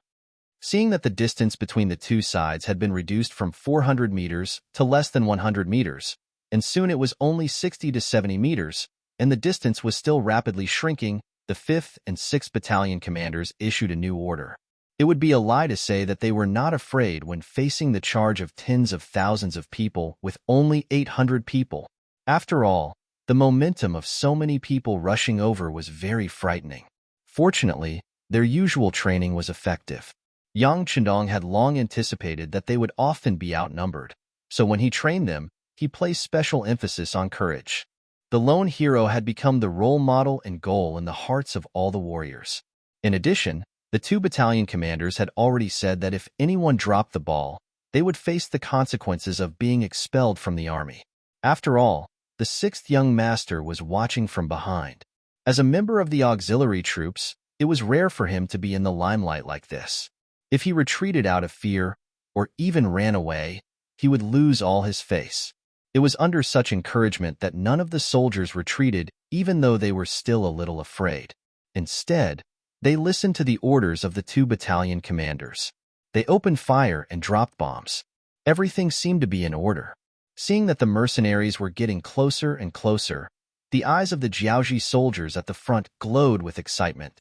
In their eyes, victory was right in front of them. As long as they advanced a few dozen meters, as long as they could get close to the mercenaries, the effects of their firearms would be limited. That would be the time for them to show off their might. Dreams were beautiful, but reality was cruel. Just as these Jiaoji soldiers were trying their best to run forward and seemed to have seen the light at the end of the tunnel, hundreds of objects suddenly flew over their heads. Those objects seemed to have grown eyes as they landed in the midst of the charging Jiaoji soldiers. In the next moment, a series of deafening explosions were heard. Correspondingly, Jiaoji soldiers were blown away by the explosions. Grenades could be considered as small cannons for close combat.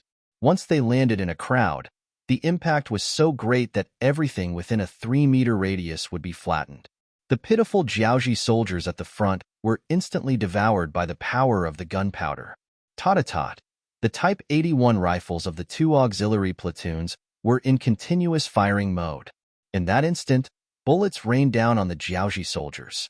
Some of the Jiaoji soldiers who were lucky enough not to be hit by the grenades became live targets. One by one, they were hit by the bullets and fell to the ground. Grenades, throw them. With each squad as a unit, the sounds of explosions were incessant. While corpses were sent flying, deep craters of varying sizes were blasted into the ground. Run! No one knew which Jiaoji soldier was the first to shout, but the Jiaoji army that was charging forward with an aggressive momentum finally began to retreat.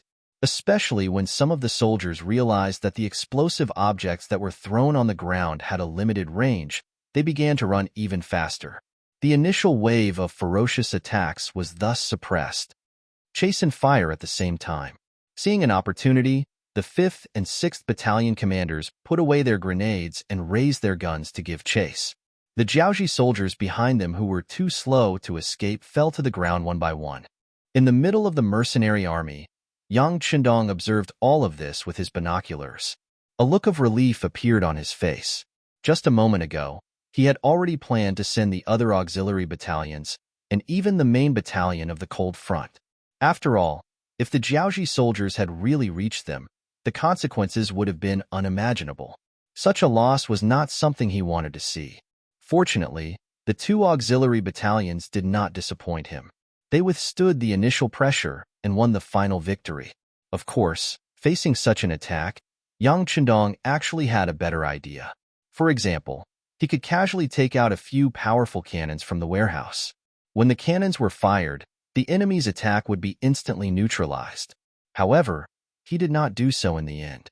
He was not worried about how to explain the sudden appearance of the cannons. After all, the cold front soldiers had already treated him as a god. He did not need to explain anything to anyone. What he was worried about was that if he used the cannons this time, what about the next time? When he was not on the battlefield, what would happen if the mercenaries wanted to attack the city or even destroy the country? It was impossible to have the help of the cannons every time.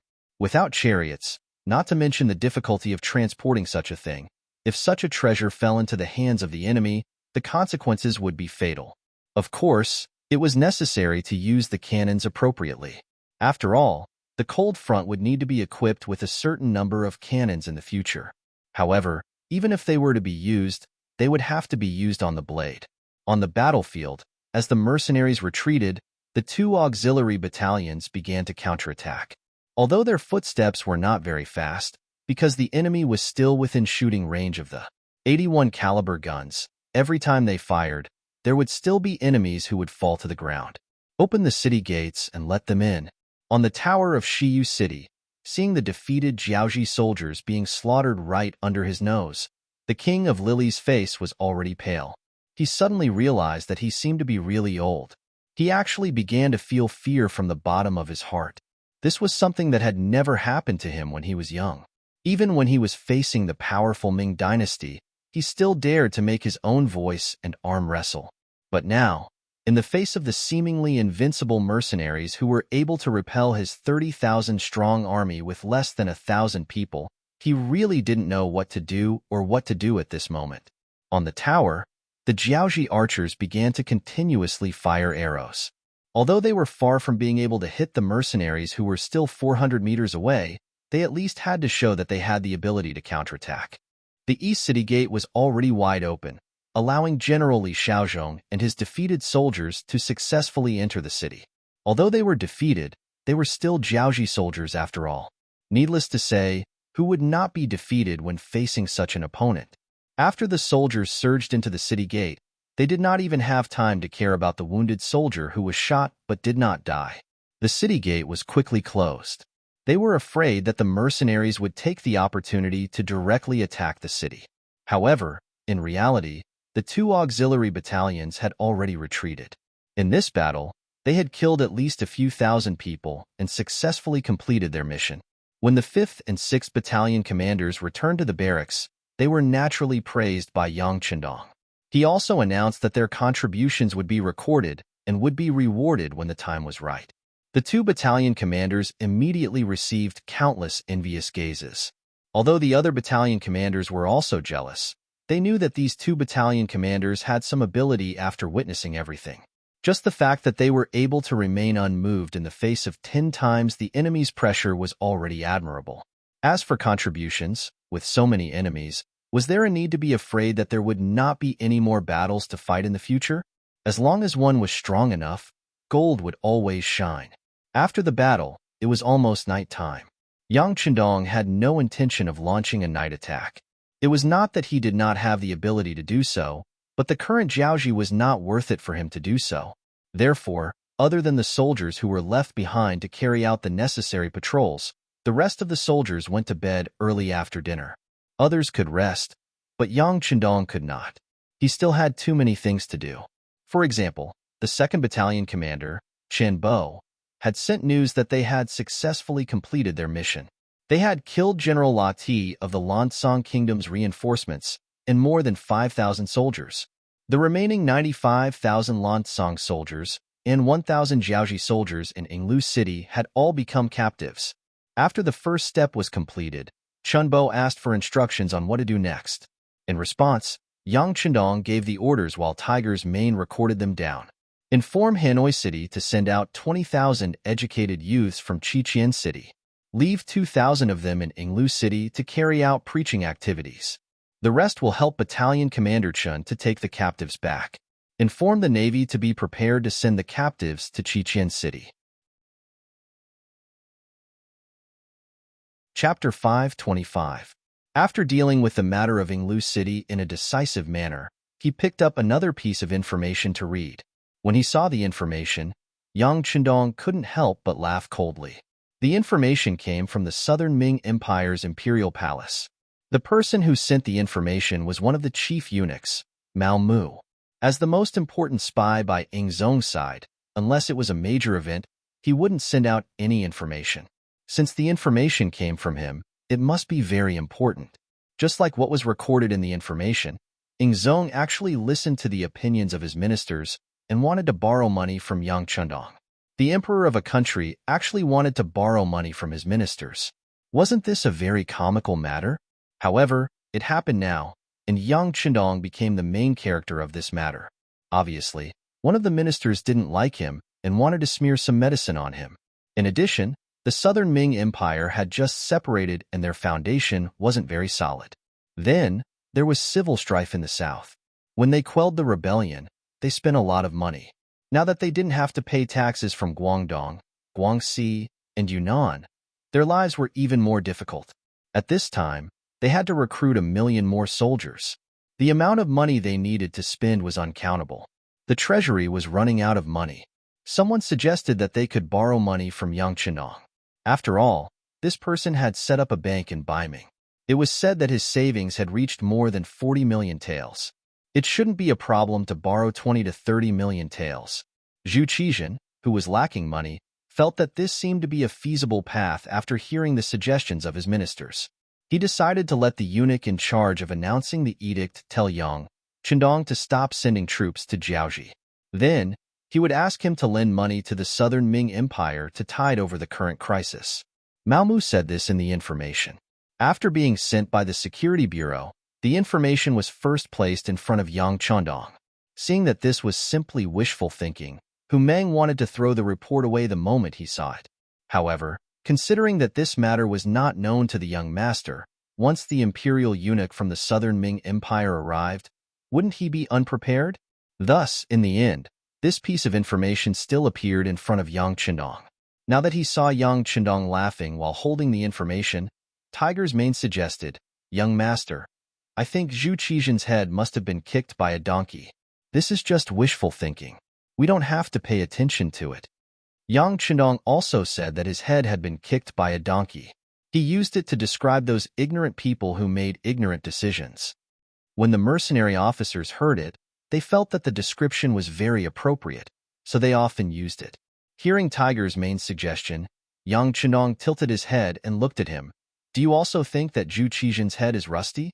Seeing that Yang Chendong didn't seem to think so, Tiger's Mane said with a puzzled expression, "Young master, isn't that the case? Even an idiot can see that he wants to strengthen the Southern Ming Empire. With our development, it is only a matter of time before we become enemies. If we help them now, isn't it the same as creating a powerful enemy for ourselves?" It was no wonder that Tiger's Mane said this. Originally, when Yang Chendong was building an army in Chichen City, they didn't understand the young master's intentions. After all, the great Ming Empire was too powerful in their eyes. They were so powerful that they couldn't be shaken. They didn't even dare to think about it. However, after wiping out the Huang bandit army and conquering several cities in Jiaoji, they changed their minds.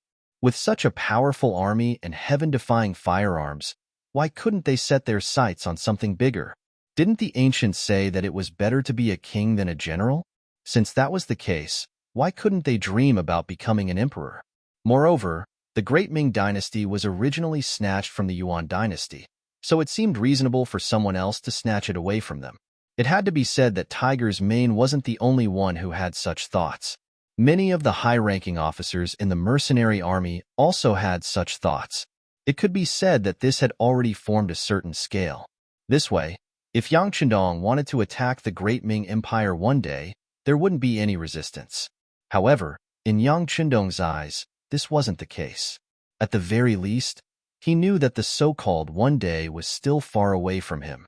As for the reason, of course, it was because of the population. Before solving this problem, Yang Chendong really didn't want to fall out with the Great Ming Empire. Otherwise, who knew how much effort and time it would take to solve these problems. Towards the Great Ming Empire, Yang Chendong naturally couldn't be like how he was towards Jiaoji, where he could destroy a country and kill people at will. If he didn't use such extreme methods, it would take too much effort and time to solve the Great Ming Empire's problem. With the idea of easy first and difficult later, Yang Chendong decided to put the Great Ming Empire's problem aside for now. As long as he was strong enough, he believed that one day he would be able to subdue the enemy without fighting. Since that was the case, he couldn't fall out with them. In other words, he really had to borrow money. Of course, lending money to the Great Ming Empire wasn't all bad. For example, he could use this opportunity to raise some conditions. What did the Great Ming Empire have the most? Naturally, it was the Han population. If he could use this to make a deal, Zhu Qizhen would definitely agree. If a large number of people could be used in an open and above-board manner, it would play a very positive role in accelerating the development of Crimson Castle, the entire Ryukyu Island, and even the entire Yang family's development. That was not something that could be achieved with just a few silver taels. In other words, the thing that Yang Chendong didn't lack the most right now was money. Putting aside the fact that the goods in the Outer Heavens Trading Company had always been in short supply, especially after the cooperation with the Walla, many things had begun to be exported to Europe and had become items that the rich people there fought to buy. Just based on this, silver was continuously sent to the Yang clan. Moreover, as the Yang clan's navy continued to grow stronger, the amount of transactions at sea was also increasing. In the warehouse in Crimson City, silver had long been piled up like a mountain. There was so much that he didn't even know how to spend it. If there was a chance in the future, Yang Chendong would consider using his own banknotes. After all, using silver as currency was somewhat wasteful. Just the silver itself would be consumed. Even with the assistance of the Yang clan's bank, the Yang clan's bank didn't exist everywhere. Banknotes weren't good for real circulation, but it would be much better if he could use banknotes instead. Of course, this was just an idea. There was still a lot of preparation work to be done. If it was done, the silver would be so much that he wouldn't be able to spend it all. He could lend it to the Great Ming Empire in exchange for a sufficient number of people. No matter how he looked at it, it was worth it. After having a rough idea in his mind, Yang Chendong put this matter aside. Since the person who was talking about this matter was the eunuch who came to announce the edict, it would take a long time for them to reach him. For now, it was more important to solve the problem of Jiaoji. Speaking of the problem of Jiaoji, Beta Persei, who was guarding outside the door, strode into the tent. When he saw Yang Chendong, he cupped his fists and said, "Young master, someone from Jiaoji is here. He says that he must see you." Let him in." Yang Chendong's face was calm. This was within his expectations. After all, it was reasonable for them to send someone to negotiate when the enemy was about to arrive at the city gates. However, he didn't know what the other party would say. Beta Persei left and quickly returned to the tent, bringing in a man in his 30s. When the man entered the tent, he first sized up Yang Chendong. A look of surprise flashed across his eyes. Then, he imitated the Han people and cupped his fists and said, "The Crown Prince of Jiaoji, Li Yuanlong, greets the Great Ming Empire's Duke of Loyalty." You're the Crown Prince of Jiaoji?" When Tiger's Mane heard his name, he was shocked. Even Yang Chendong's eyes darkened. However, they quickly returned to normal. He didn't know how many enemies and countries he would have to face in the future. It was just a small Crown Prince of Jiaoji. He was very satisfied with Tiger's Mane's performance. Li Yuanlong nodded and said confidently, "That's right. I'm the Crown Prince of Jiaoji." The battle during the day had already proven the strength of the mercenaries. Everyone knew that if this battle were to continue, it was very likely that the Jiaoji army would be the one to lose. Imagine, how could you hurt your opponent when you couldn't even touch their body? If you lost on the battlefield, you had no choice but to negotiate. Although you might have to pay a high price, it was still better than being defeated or even killed. However, who would be sent to negotiate with Yang Chendong became a headache for King Li. Instead of calling it a negotiation, it would be more accurate to call it a truce. Naturally, the ministers were unwilling to do such a task. On the other hand, some courageous young ministers wanted to seize the opportunity. However, their status was too low. Not only would they be looked down upon during the negotiation, they wouldn't be able to make the decision on many matters. In the end, after much consideration, King Li's gaze fell on his son. Whether it was in terms of status or charisma, this son of the crown prince was the best choice. In fact, Li Yuanlong didn't disappoint his father. When he saw his father looking at him, he took the initiative to stand up and take on the responsibility. That was why he appeared in the mercenary's tent. "You're quite brave." Tiger's mane was still in shock. Of course, this was said by Yang Chendong. This couldn't be blamed on Tiger's mane. In the past, he was just a study companion of the sixth young master. To put it bluntly, he was just a servant of the Yang family. With such a status, it was inevitable that he would feel uneasy when meeting the crown prince of a country. On the other hand, Yang Chendong had interacted with the northern and southern emperors of the great Ming dynasty. Naturally, his horizons were broader. Although he was a little flustered by Tiger's mane's appearance, he quickly calmed down. Chapter 526. That was because Yang Chendong knew that with his current status and advantage, the crown prince of Jiaoji was nothing to him. When Li Yuanlong saw how quickly Yang Chendong regained his composure, he sighed inwardly. Yang Chendong was both young and extraordinary. He put aside his shock at Yang Chendong's youth and said with a smile, "As the ancients say, when two armies fight, they don't kill the envoys. Besides, I have no grievances with the Duke of Loyalty and Courage. What use is there for you to take this crown prince's head? Why bother being an evil person, right?" On the surface, he pretended to be indifferent, but the words that came out of his mouth betrayed him. He was afraid that Yang Chendong would really do something to him, so he first explained some principles, saying that if Yang Chendong targeted him, the consequences would be more harmful than beneficial. Naturally, Yang Chendong understood the meaning behind Li Yuanlong's words and couldn't help but smile. Indeed, he didn't have any thoughts about the crown prince's life, so he wouldn't kill him.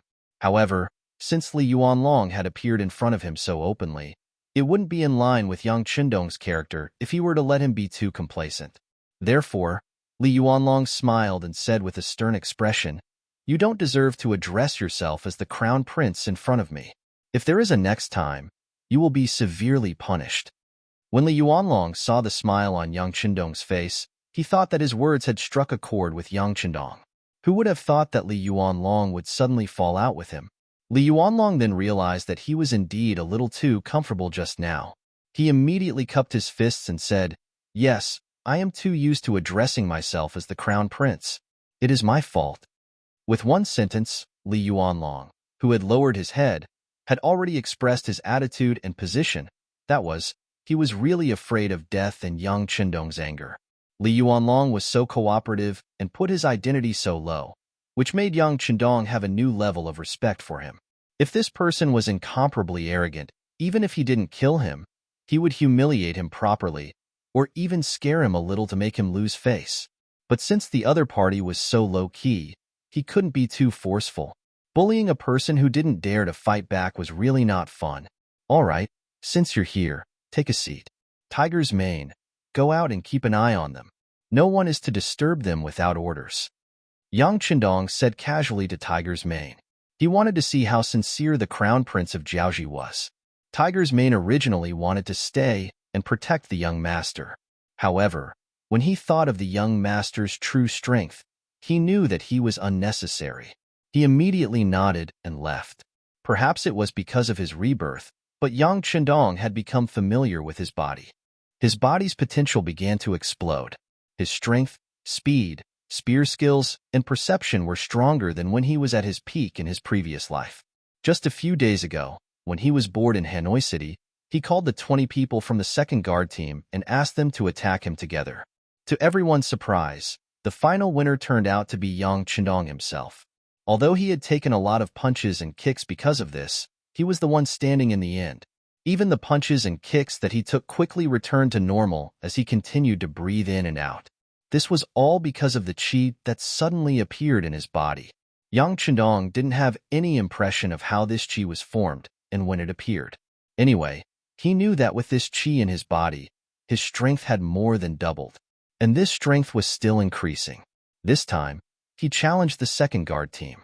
Next time, he would challenge the first guard team. He wanted to see where his limit was. Tiger's mane, who had been by young Qindong's side for a long time, was very clear about these things. The young master was so strong that he was even a little abnormal. What was so scary about leaving him and the crown prince of Jiaoji alone in the tent? It would be best if this person didn't have any bad intentions. Otherwise, he would really be in trouble. Tiger's mane left without any hesitation. When only the two of them were left in the tent, Li Yuanlong stood up and bowed to Yang Qindong. He said, "Yuanlong thanks the Duke of Loyalty." This gratitude was naturally to thank Yang Qindong for saving his face. Otherwise, if there were outsiders present, it would be hard for him, the crown prince, to lower his head. "That's enough. There are no outsiders here. Why don't you tell me what you want?" Yang Qindong had no intention of building a relationship with Li Yuanlong. Although he was the crown prince of a country, in Yang Qindong's eyes, he was just a defeated general. Since he was a defeated general, his status naturally didn't matter. Phew! Li Yuanlong heaved a sigh of relief and sat back down on his chair. His mind quickly went through the main points of the negotiation. When he raised his head again, he opened his mouth and said, "Duke of Loyalty and Courage, the strength of the mercenary army is something that my father and I, as well as all of the Jiaoji officials, have witnessed clearly. We admit that if we were to fight, we would be no match for you. That's why I only have one goal in mind, and that is to ask the Duke of Loyalty to withdraw your troops. As for the price, please state it clearly. As long as it is within our means, we will do our best to satisfy you. How about it? It's not that you would be no match for us in a fight, it's that you wouldn't even be a match for us." Yang Qindong corrected Li Yuanlong's words. Then, he ignored Li Yuanlong's ugly expression and continued, "It's impossible for me to withdraw my troops. Either we fight until Jiaoji is destroyed, or you surrender voluntarily and admit that Jiaoji is a province of the mercenary army. This way, you and your father will not have to worry about food and clothing for the rest of your lives." As for the consequences of not surrendering voluntarily, Yang Qindong didn't state it clearly. However, he believed that Li Yuanlong should be able to imagine it. As expected, after hearing Yang Qindong's words, Li Yuanlong was stunned. Then, as if he heard wrongly, he said, "Duke of Loyalty? What did you say?" I didn't hear wrongly, did I? You want Jiaoji to become a province of the mercenary army and not a province of the great Ming dynasty?" Indeed, this was what shocked Li Yuanlong. If it was the former, he would be shocked as well, but it wouldn't be as intense as it was now. What is this Duke of Loyalty trying to do? Does he want to betray the great Ming dynasty? As soon as this thought appeared in his mind, it was immediately confirmed. Yes, this Duke of Loyalty must be thinking this way. He has already proven his strength with his actions. It seems that even my father has underestimated this person. Li Yuanlong's expression kept changing. Yang Qindong didn't say anything. He had already made his intentions clear. Even though it wasn't appropriate for him to reveal his thoughts so early, especially in front of the enemy, if he didn't even have this much courage, how could he conquer the world? As for whether Li Yuanlong would inform the great Ming dynasty of his thoughts if he didn't agree, he didn't care. At most, he would just deny it. Without any evidence, who could say anything? Furthermore, whether it was the Southern Ming dynasty or Bai Ming, they probably didn't want to fall out with him. Otherwise, everyone knew what kind of price they would have to pay. Li Yuanlong was truly shocked. He knew that Yang Qindong was a powerful person. Furthermore, he was so young. So it was inevitable that he would be hot-blooded and radical in his actions. However, he didn't expect his goal to be so big. He actually wanted to take over the entire Jiaoji. Wasn't he afraid of indigestion? There were too many questions in his mind, but Li Yuanlong didn't voice them out. This was because he couldn't possibly agree to the other party's request. He was here to negotiate, not to surrender on behalf of the entire Jiaoji. If Yang Qindong was willing to retreat, even if the request was a little too much, he would find a way to satisfy it. However, he couldn't make the decision to surrender without fighting. His status didn't allow him to make such a decision. Li Yuanlong was silent for a long time. When the shock in his heart subsided, he looked at Yang Qindong with a hint of expectation in his eyes and asked, "Duke of Loyalty, was there really no other way? As long as you retreat, no matter what request you have, we will do our best to satisfy it." What do you think? You can either surrender, and you and your father can still live a good life. Of course, you won't have any power. Or you can choose another path. Tomorrow morning, my mercenary army will attack the city. When that time comes, all of you will die without a burial place. Yang Qindong stared into Li Yuanlong's eyes and said seriously. At this moment, he definitely wouldn't give Li Yuanlong any hope or expectation. This was something that couldn't be changed from the first sentence he said. Seeing Yang Qindong's seriousness, Li Yuanlong knew that there was no way out. However, he could never agree to such a condition. He even wanted to stand up and yell at Yang Qindong at the moment. It was simply impossible. However, such a thought only flashed through his mind for a moment. He couldn't take his life as a joke. Although he was indeed happy to roar like that, once he angered Yang Qindong, he was afraid that his little life would be left here. This was not what he wanted to see at all. All right, this is a serious matter. I want to go back and discuss it with my father. Li Yuanlong took a step back and said. He didn't want to negotiate anymore. He just wanted to return to Shiyu City first. Sure. Yang Qindong nodded. This answer surprised Li Yuanlong. I can even give you a warning. If you don't give me an accurate answer by noon tomorrow, I will attack the city. When that time comes, you won't have a choice. Chapter 5:27. He originally thought that Yang Qindong would not let him go so easily. Who would have thought that he would allow him to leave just like that? Was this confidence or arrogance? But no matter what, it was best to escape from this place. Li Yuanlong immediately stood up and nodded. Rest assured, Duke of Loyalty, I know what to do. Li Yuanlong finally left. Until he left, Yang Qindong did not even stand up from his chair once. He only called for Tiger's mane outside the tent and asked him to send the Crown Prince of Jiaoji away. If he did not do so, Li Yuanlong would not be able to safely return to the city. Tiger's mane quickly returned. Young master, I have sent him away. Returning to report was not the main reason. His main purpose was to ask about the negotiations and what the mercenaries were going to do next. Yang Qindong, who was very clear about Tiger's mane's thoughts, nodded lightly and then ordered, inform all the officers to attack the city at noon tomorrow. Yang Qindong was very clear that Li Yuanlong and his father, Li, would definitely not agree to his conditions. Surrendering without even putting up a fight. Even an incapable ruler would find it difficult to make such a decision, let alone the Li father and son who boasted of their abilities. But he still let Li Yuanlong leave. Perhaps only he himself knew the reason behind this. Yang Qindong did this intentionally. He wanted to set an example for others. He could give anyone a chance, but there was only one chance. If you did not grasp it, the consequences would be unimaginable. In this way, when other small countries used the same method on them, they would seriously consider it.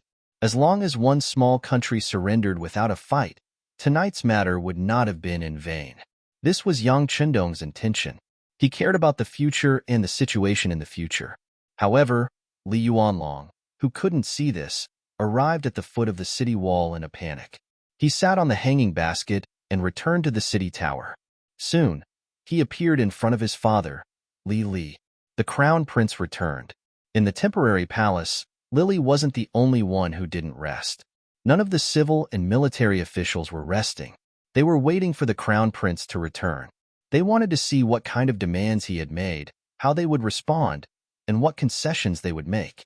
As soon as he entered the temporary hall, Li Yuanlong could feel hundreds of eyes looking at him.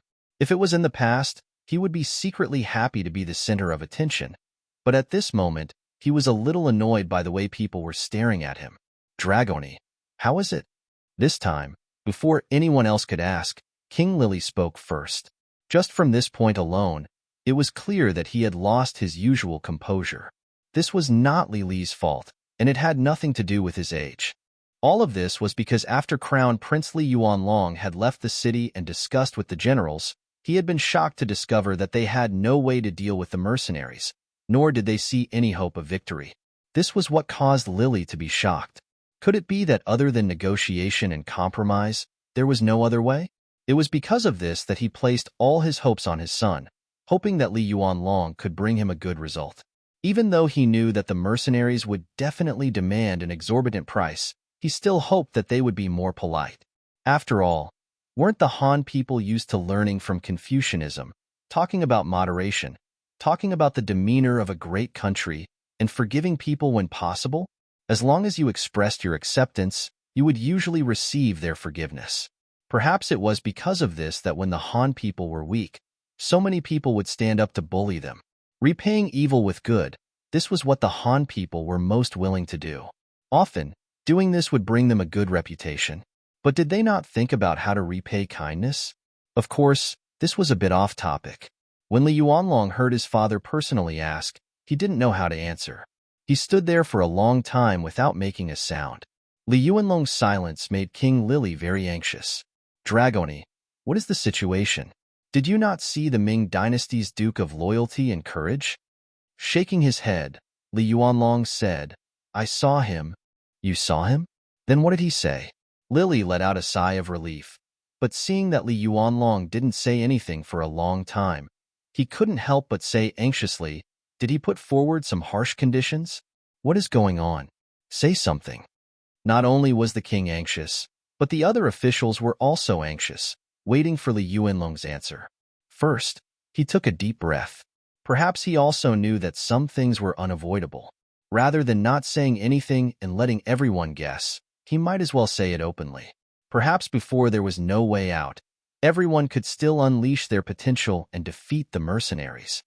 This prince saw him, and he only made one request. In the following time, Li Yuanlong described the process of his meeting with Yang Chenong in detail. His memory was quite good, and he didn't miss anything. But because of this, these words had a great impact on everyone. Perhaps no one would have thought that the other party's appetite was so big. At some point, King Lily had returned to his large chair, and his expression was terrifyingly ugly. The other officials weren't any better. Apart from a few low-ranking officials who were still whispering and expressing their opinions, some of the more shrewd and capable officials were silent, standing there with gloomy expressions. To them, negotiation was their only hope. As long as the other party could retreat, Jiaoji would have a chance to start over. As for what they would have to pay for this, there was nothing they could do about it. Who asked their enemies to be mercenaries? Who asked them to send troops to Nanming first? And who asked the assassin called Mo Tua to be a Jiaoji citizen? Based on this, it was only right for them to pay a price, or rather, there was nothing they could do. But now, Yang Chendong wanted the entire Jiaoji, and this was something they didn't want to see. Killing people was nothing more than a nod of the head, not to mention the fact that they were the ones being killed. Now, they didn't even have a way out for themselves. How could they, who already felt wronged, accept such conditions? No. We can't admit defeat like this. Our military strength is more than 10 times that of theirs, and we can still fight. Chen Heijin, the famous general of the Jiaoji army, was the first to voice his opinion. Yes, we can't admit defeat. Even if we die in battle, we can't be scared to death. Another famous general of Jiaoji, Fan Yuhai, also expressed his opinion, and his opinion was the same as Chen Heijin's. With these two taking the lead, the military's opinion was very clear, and this brought hope to King Lily. How confident are you that you can defeat the mercenaries? Facing the king's question, the two generals looked at each other, then shook their heads in unison. After witnessing the might of the mercenaries' firearms, how could they still have the confidence to defeat their opponents? Then, how confident are you that you can defend the city? Although Lily was a little disappointed, he knew that this wasn't the fault of the two generals. The mercenaries were just too strong, completely beyond the strength of this era. It was like when the Qing dynasty fought against the Eight-Nation Alliance. No matter how many soldiers you had, when cold weapons faced hot weapons, you had no chance of winning. I don't know, but we have to defend it. If we really can't, we can use people to fill in the gaps. If the Southern Ming Emperor's decree arrives earlier, perhaps things will turn for the better. Fan Yuhai shook his head, then he gave everyone hope. That was, they still had outside help. Speaking of which, it was a little funny. This outside help was actually the Southern Ming regime that they had always regarded as their enemy, and they had taken advantage of them. This was something that couldn't be helped. If they didn't rely on the Southern Ming, Jiaoji wouldn't exist anymore. One had to know that this was different from when they submitted to the Great Ming. At that time, They only submitted on the surface, and at most, the great Ming would send a few officials to hold down the fort. They still had full autonomy. If the time was right, it would be easy for them to revolt. However, if they surrendered to the mercenaries, their future would be uncertain. Perhaps Jiaoji would never have the chance to rise again. Fan Yuhai placed his hopes on the southern Ming, and King Li also had some hope. However, after thinking about it, it seemed that this was the only way. He could only helplessly say, "All right, since that's the case, then prepare for war. Prepare the trebuchets in the city. Even if we can't hit them, we can at least use them as a deterrent. Also, when we fight, we must set up a powerful supervision team. Today's scene of the defeated army retreating must not happen again." Before the crown prince came back, when everyone talked about today's battle, they more or less felt that it was a pity. In their opinion, if the soldiers didn't fear death and continued to charge forward, they might be able to reach the mercenaries. If that was the case, they might be able to see the hope of victory. The king had made a decision, and that was to fight. Then, they would stall for time until the southern Ming emperor stopped the mercenaries. In order to achieve this goal, Li first took out his own 30,000 king's guards. Then, the crown prince also took out his 20,000 elite crown soldiers. Then, there were Chen Heijin's 25,000 black soldiers and Fan Yuhai's 20,000 elephant soldiers. Together, there were 100,000 elite soldiers. In addition, there were 100,000 regular soldiers. If they had to stall, they should be able to resist for a while. Chapter 528. The meeting lasted until late at night. Only then did the officials leave the temporary palace and head back to their temporary residences. It could be seen that every official who walked out of the palace had a dignified expression, but at the same time, there were some whose eyes flickered as if they were thinking about something. Among them, there was one whose face was gloomy all the way home. It wasn't until the door of the residence closed from the inside that he relaxed and sat down on the wooden chair in the study room with a plop. Then, he slowly exhaled a long breath of air. He sat on the chair as if his body had fallen apart. Even the kerosene lamp in the study was slightly lit. This was a habit of his. He liked to think in the dark. But this time, a ghost-like voice appeared beside his ear.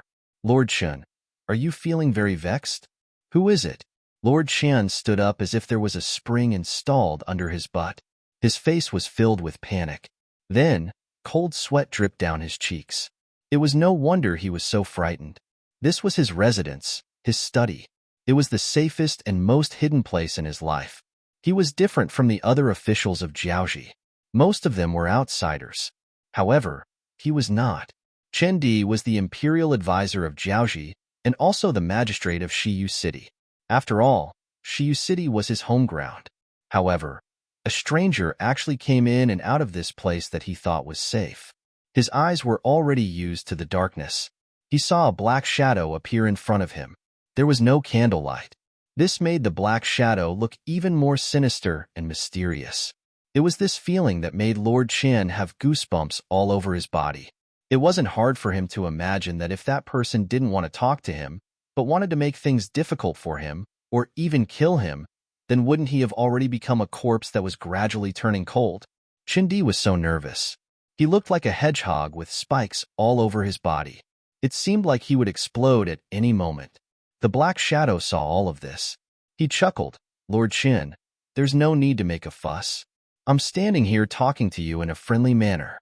I don't want to do anything to you. Isn't this already expressing my sincerity?" Sincerity, my asterisk S. At this moment, Chen Di really wanted to curse in his heart. But in the end, he did not say it out loud. Just think about it. Since the other party is standing there, doesn't that mean that they have already thought about all kinds of reactions I will have? And if I were to scream now, what kind of consequences would it bring? Chen Di, who would never put himself in danger, forced himself to calm down. In order to ease his nervousness and the fear in his heart, he purposely used words to calm the other party down. "Who are you? Why would he appear here? Could it be that you're not afraid that if I casually shout, the guards in the mansion will kill you?" No, no, no. Although he kept denying it, he was not nervous at all. The black shadow said, "Lord Chen is a smart man.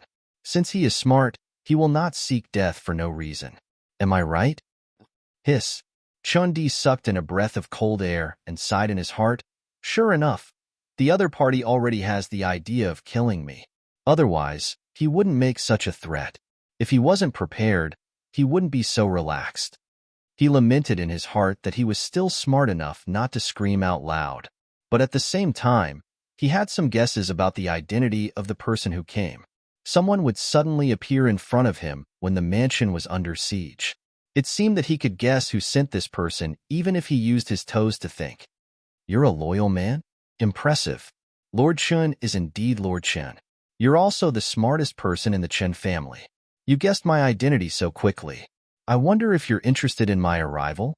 The Black Shadow chuckled. His tone was full of admiration. That shouldn't be a problem, right? Who else could appear here at this moment other than you all? I'm just curious. This is my mansion. I've been running this place for many years. Those who can get close to this study are all people I trust. So why are you here? Do you mind telling me who's secretly helping you? Chin Di seemed to be curious, but in fact, he was testing the Black Shadow. It seemed that he wanted to get the answer he wanted from the Black Shadow. Haha. Another chuckle was heard. The Black Shadow continued, All right, Lord Chen, you're a smart person, but don't think that others are fools. Do you think that I would casually reveal such a secret? Of course, you can understand it as money makes the world go round. Some people seem sincere, but it's only because they don't have enough bargaining chips to betray you. After all, as long as you have money, there are very few people and things in this world that can be rejected. Don't you agree? Chun-Di was speechless. Indeed, in this world, although money wasn't everything, it was still very useful in some things. For example, if you bribed your subordinates, some people would still betray you even if you used money. After all, Jiaoji was considered a feudal dynasty. In such a dynasty, people were divided into classes. Since there were classes, there would be unfairness. Some people had more money and power, while others had less. For those who had very little, when a large sum of money appeared, how many people would be able to refuse it? Knowing that there was no point in dwelling on this matter, Chindi adjusted his mood and said, All right, I won't ask this question. But since you suddenly appeared here, and in such a manner, I'm sure you have something that you need my help with. If that's the case, you may speak. Of course, I still want to remind you that before you speak, it's best to assess the situation in front of you. If your request is too excessive, I only need to shout outside and countless people will immediately rush in to take your life. Even at this time, Chun-Di still didn't forget to threaten the other party. Or rather, he wanted to take the initiative in this matter. It had to be said that he was indeed a smart person. At least he knew how to use his advantage to do things. Unfortunately, this time, Chun-Di was facing the Security Bureau's External Affairs team leader, Yang. This person was highly valued by Deputy Director Yang Chendong. At the same time, Yang Chendong had met him many times in private and even instructed him to teach many things. He wouldn't take such a threat seriously at all. As a member of the Security Bureau, they had always believed in a maxim, that is, wealth comes from danger. Many times, in order to complete a task, not only did they need to do a lot of foreshadowing before doing it, but they also needed to risk their lives at the last moment, putting themselves in danger, going into the tiger's den, going to the tiger's den, and so on. These were all necessary experiences. For these senior agents of the Security Bureau who had long disregarded life and death and only had tasks and missions in their eyes, they weren't even afraid of death. So why would they be afraid of Chun-Di's verbal threats? What's more, if Chun-Di really shouted here, the first one to die would be the one who shouted. Therefore, in the face of Chun-Di's obviously weak voice, Yang continued to laugh and said, No, I said before that Master Chen is a smart person. You won't do such meaningless things. The most important thing is that if you shout, you will lose your life first, right? And there's no point in doing so.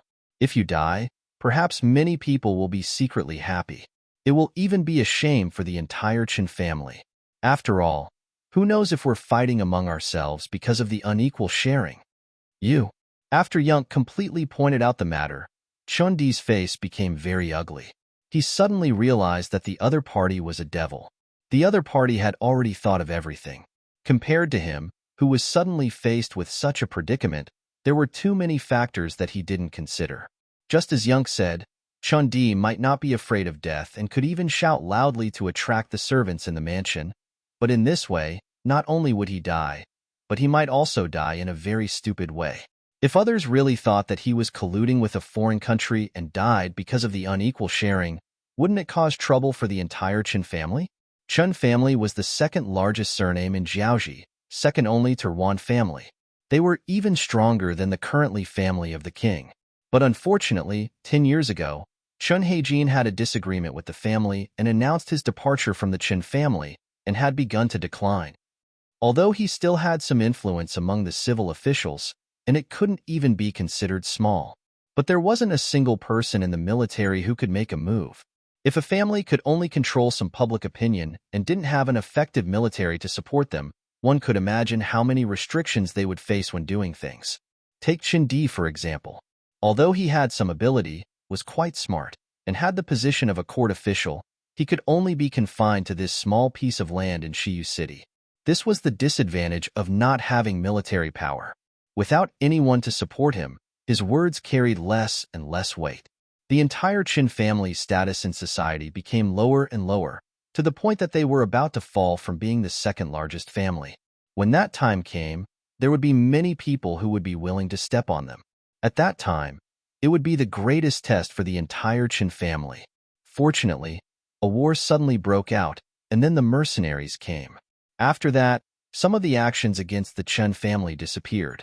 Of course, this didn't mean that those people had given up on the idea of sharing the benefits of the Qin family. Instead, when an even greater enemy appeared, everyone automatically ignored their threat and existence.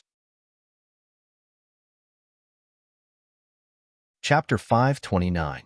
From a certain point of view, the appearance of the mercenaries had temporarily saved the Qin clan. At the very least, it gave them a chance to deal with the situation. Of course, if the mercenaries retreated, then it wouldn't be long before the Chen clan would still face heavy pressure and danger. It was precisely because she had understood all of this that Yunk had sought out Qin-Di instead of the other important ministers of Jiaoji. From their analysis, the Qin clan was the most likely to bow to the mercenaries. From a certain point of view, they had a common enemy, didn't they? Seeing that Qin-Di was speechless, Skylark smiled like a winner and said, "Well, Lord Qin, you don't have to think too much. To be honest, I'm here to save you, don't you think so?" As soon as he said this, Chun-Di knew that the other party had investigated him thoroughly. Under such circumstances, there was no point in saying anything else. He sighed and said, "All right, then say what you want to say. Let's see if I can do it." Yunk knew that Qin-Di had come to the main topic. "It's very simple. When we attack the city tomorrow, we need your help. Our Duke of Loyalty said that no matter how strong a castle is, it's still afraid of being breached from the inside. You should understand what I mean. Of course, if you do this, when the city is breached, the Chun clan's bloodline will be preserved. What do you think? Isn't this a fair deal?" Yunk directly said that he needed him to cause trouble in the city. Chun-Di was already prepared for this. After all, if it wasn't for this point, Yunk wouldn't have taken the risk to appear in front of him at this time. However, he was dissatisfied that Yunk only said that the Chun clan's bloodline could be preserved and didn't say anything about settling them down. This was different from what he had expected. When one needed help, shouldn't one have to pay a great price? A simple sentence like this, asking him to betray Jiaoji for the Qin clan's survival, was clearly a little too low of a bargaining chip. Therefore, he continued to argue. "Isn't this a little unfair? I have to take such a huge risk and even be cursed by the people of the world, and all I get in return is to stay alive. This, of course, you won't just be alive. You can also form an army of 10,000. Of course, this army can be led by your Qin family, but when something happens, you still have to listen to the mercenaries. Yes, this is already the greatest concession we can make. You should know that with the powerful firepower of the mercenaries, even if you don't do this, Shiyu City will still be destroyed. At that time, the Chen clan won't even be able to survive. This isn't something Lord Chan wants to see, right?" Chun-Di originally wanted to have a good talk, but when he heard about the powerful firepower of the mercenaries, his whole face turned ugly. Then he thought about how powerful the enemy they were facing this time was. Even if I don't contribute, it's only a matter of time before Shiyu City falls. When that time comes, will he blame himself for giving up the opportunity in front of him? Once his clansmen knew that there was a chance of survival in front of them, but he didn't fight for it, those people would definitely tear him apart. This was not a fair negotiation to begin with. Chen Di had too few chips in his hands. In the face of Yun Kei's threats and temptations, he quickly surrendered and had no choice but to agree to the other party's request. As for whether this would be dangerous or not, haha, what kind of joke was this? If the city fell, would he not be in danger? Not to mention, if Chen Di didn't agree, he would probably die tonight. The night continued, but some people's mentality had already changed. After agreeing to Yun Kei's request, the two of them began to discuss the next day's battle. It was easy to imagine that with such a malignant tumor in the Jiaoji kingdom, which was already riddled with holes, the speed at which it fell apart would only become faster. The sky would eventually brighten. When time slowly passed and the Grand Supreme also hung up in the sky, a war that would destroy the kingdom was slowly unfolding. The weather today was good. The drizzle from before had long disappeared. The sun hung high in the sky, giving people a feeling of being roasted. It was as if it would make people sweat unknowingly. Of course, whether the sweat was really because of the hot weather or because of fear and nervousness depended on one's perspective. It was almost noon, but there was still no movement from the Jiaoji army in Shiyu City. This seemed to indicate their attitude. Yang Chendong, who was already mentally prepared, first ordered the army to start cooking. After lunch, when there was still 15 minutes to noon, the mercenaries started to move. They slowly approached the East Gate Tower of Shiyu City. About 3 li outside the East Gate of Shiyu City, a huge dying temple made up of about 5,000 heads was standing there. This was left behind by the Jiaoji soldiers in yesterday's battle. They left behind 6,000 to 7,000 corpses. Among them, other than a few who were shot in the vitals and had their heads smashed, the rest of the dead soldiers' heads were collected and piled up into this capital. 5,000 heads piled up was already a very majestic sight. In addition, the materials were still very fresh. From time to time, fresh blood would flow out from the heads. From afar, it gave people a very terrifying feeling. This was Yang Chendong's psychological tactic. Furthermore, it was the Jiaoji man named Mo Tuwa who tried to assassinate him. No matter what he did now, no one would be able to say anything about it. There was a saying, the greater good is on his side. Although the capital was terrifying, it was only a method to affect the morale of the enemy. In order to win on the battlefield, one had to rely on strong military strength. In this aspect, the mercenaries were naturally strong. Just like now, at the front of the troops outside the city was naturally the main force of the Longfeng's 3rd Battalion. There were 4 battalions of 400 Longfeng soldiers, wielding the 95 style. To his left and right were 7 auxiliary battalions, 2,800 soldiers in camouflage uniforms without any military ranks held Type 81 rifles in their hands. They were like lions trying to catch a rabbit, ready to pounce at any moment. Behind the auxiliary battalions were 18,000 Jiaoji mercenaries. They were all wearing the Jiaoji army uniform. The only difference was that each of them had a white towel of the same color on their right arm. This was used to differentiate them from the Jiaoji soldiers in the city. Behind the Jiaoji mercenaries were the 7 auxiliary battalions. Each of them held a steel blade or a spear in their hands. Their movements were uniform. Their existence was to tie up the loose ends and prevent the Jiaoji mercenaries from betraying them. Although anyone with a discerning eye could see that Jiaoji was on the losing side, anything could happen before a conclusion was reached. One shouldn't have the intention to harm others, but one should always be wary of others. Behind the 3,000 temporary auxiliary soldiers, there were many figures in military green camouflage uniforms. There weren't many of them, only 100 or so. However, those who were familiar with the mercenaries knew that this was the core of the troop. In fact, this was also where Yang Chendong was at. Beside him, there was a platoon of Longfeng soldiers, Wolfang Special Forces, Ghost Sniper Team, and the 1st and 2nd Guard Squads. The battle was about to begin, but Yang Chendong didn't look at the situation in front of him. Instead, he squatted down and stroked a few pieces of military green metal equipment as if he was caressing a beautiful woman. If there were soldiers from later generations who could see this scene, they would definitely shout out, "This is a mortar." That's right, it was a mortar. Yang Chendong thought for a long time last night. In the end, he rejected the idea of taking out the huge cannons from the warehouse. However, he didn't do nothing. He still took out a new weapon like the mortar for today's battle. Since he had the warehouse in his hands, wouldn't it be a waste if he didn't make good use of the things inside?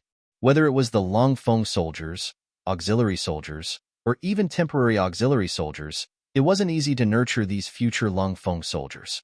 If he had the ability to make them sacrifice less, he wouldn't be stingy with taking out more things. The mortar was what he prepared. The mortar was a type of curved smoothbore cannon with a short body, a large angle of fire, and a high trajectory arc. It was loaded from the muzzle and fired a projectile with a tail fin. It was loaded from the muzzle and fired in a curved manner. The cannon was short, had a short range, and was light and flexible. It could shoot targets behind cover. Since the invention of the mortar, it had always been an effective suppressive weapon to support and accompany infantry in combat. It was an extremely important conventional weapon for infantry, and Yang Chendong took out the 100 mm mortar used by the active Chinese regiments. The 100 mm mortar used by the active Chinese regiments was the caliber of the mortar. The total weight was about 100 kilograms, the maximum range was 8,000 meters, and the effective killing radius was about 20 meters. This type of mortar wasn't the largest caliber, nor was it the smallest. The weight of 200 kilograms wasn't too heavy. At least a few people could easily lift it up. Early in the morning, when the 5 mortars appeared in Yang Chendong's tent, only Tiger's Mane and Beta Persei were surprised. Fortunately, they had seen this kind of thing many times before. Since the young master didn't explain it to them, they naturally didn't ask anything. As for the others, when they saw that Tiger's Mane and Beta Persei didn't show the slightest surprise, they didn't ask. They all thought that this was originally arranged by the 6th young master. Yang Chendong could feel a trace of confusion in Tiger's Mane and Beta Persei's eyes, but he didn't explain. Didn't they all think of him as a god? Then he would continue to be one. In fact, he really didn't know how to explain anything. Chapter 530. It was getting closer and closer to noon. The east gate of the west side of the city was tightly shut. It was as though they would not budge no matter what happened. However, if one were to walk behind the east gate, one would see that there were many Jiaoji soldiers gathered there. Among them, there were elephant soldiers riding on elephants, black soldiers with darker skin than normal people, and the crown prince's soldiers and the king's guards. A total of 100,000 people were gathered outside the east gate. Due to the large number of people, the line was already 10 miles from the city center. This was the Jiaoji army's tactic. Once the battle started, they would use the human wave tactic to charge out. As long as they could reach the mercenaries, they would see the hope of victory. As for the 150,000 Jiaoji soldiers, 50,000 were left in the city to protect the trebuchets and maintain order in the city. The other 100,000 were at the north and south gates, waiting for the elite Jiaoji soldiers to charge out so that they could surround them from the sides. In short, they wanted to use their advantage in numbers to fight to the death with the mercenaries. Inside the east gate, 10,000 crown prince's soldiers were ready to charge at the front lines. Behind them were 10 moving metal chariots. Inside the chariots were some strong men who used their legs to help them move. In the eye sockets of the chariots, there were 20 crossbowmen who were ready to fire at any time. These were the defensive measures that the Jiaoji army had come up with in a short period of time to counter the fire of firearms. Whether it was the metal chariots or the metal shields, once they could block the bullets, the soldiers behind would have more chances to charge forward and engage in close combat. With this, the Jiaoji army had a chance of victory. The Jiaoji army had made their final preparations. The mercenaries outside the city were also checking their guns and ammunition for the last time. Compared to the nervous Jiaoji soldiers in the city, they were more excited. This was a battle that could wipe out a nation. The 6th young master was watching them from behind. Every soldier had a chance to perform. Everyone wanted to achieve merit in this battle and return to Qiqian City with their medals to receive the congratulations of their family and friends. However, there was one thing that puzzled Luo Per, the commander of the 2nd Cold Front Regiment. That was why the sixth young master didn't order them to attack the city. He only ordered them to guard the area 2 li in front of the city gates and surround the area in a fan shape. Commander, what is the sixth young master's intention? Will they be able to charge out if we guard like this? 3rd Battalion Commander Kong Chuan-shin came to Luo Po's side and asked in confusion. Clearly, he was also confused about the formation.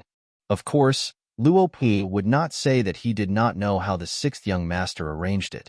As a superior, he glared at Kong Chuan-shin and said, "Return to your commanding position. Do you need me to say more about obeying orders?" Kong Chuan-shin reluctantly returned to his position after being given the cold shoulder. He raised his head and looked at the sky. He seemed to be looking at the sun to see if it was noon. Just as he was about to do that, a few huge flames streaked across his pupils. He swore that the flames instantly attracted all his attention. His gaze moved instinctively, and he saw the flames falling in an arc into Shiyu City. Then, a series of loud noises that made him feel stupefied, and the entire earth trembled. Boom, boom, boom, boom, boom. The power of the mortars was on full display at this moment, especially when those cannonballs fell into the predetermined coordinates, which was the east side of the city. The lethality and destructive power it brought was very shocking. The streets and alleys were filled with elite Jiaoji soldiers. They were waiting for the mercenaries to get close enough to open the city gates and charge out like a gust of wind. Although such an attack would inevitably result in some casualties, who wouldn't die in a war?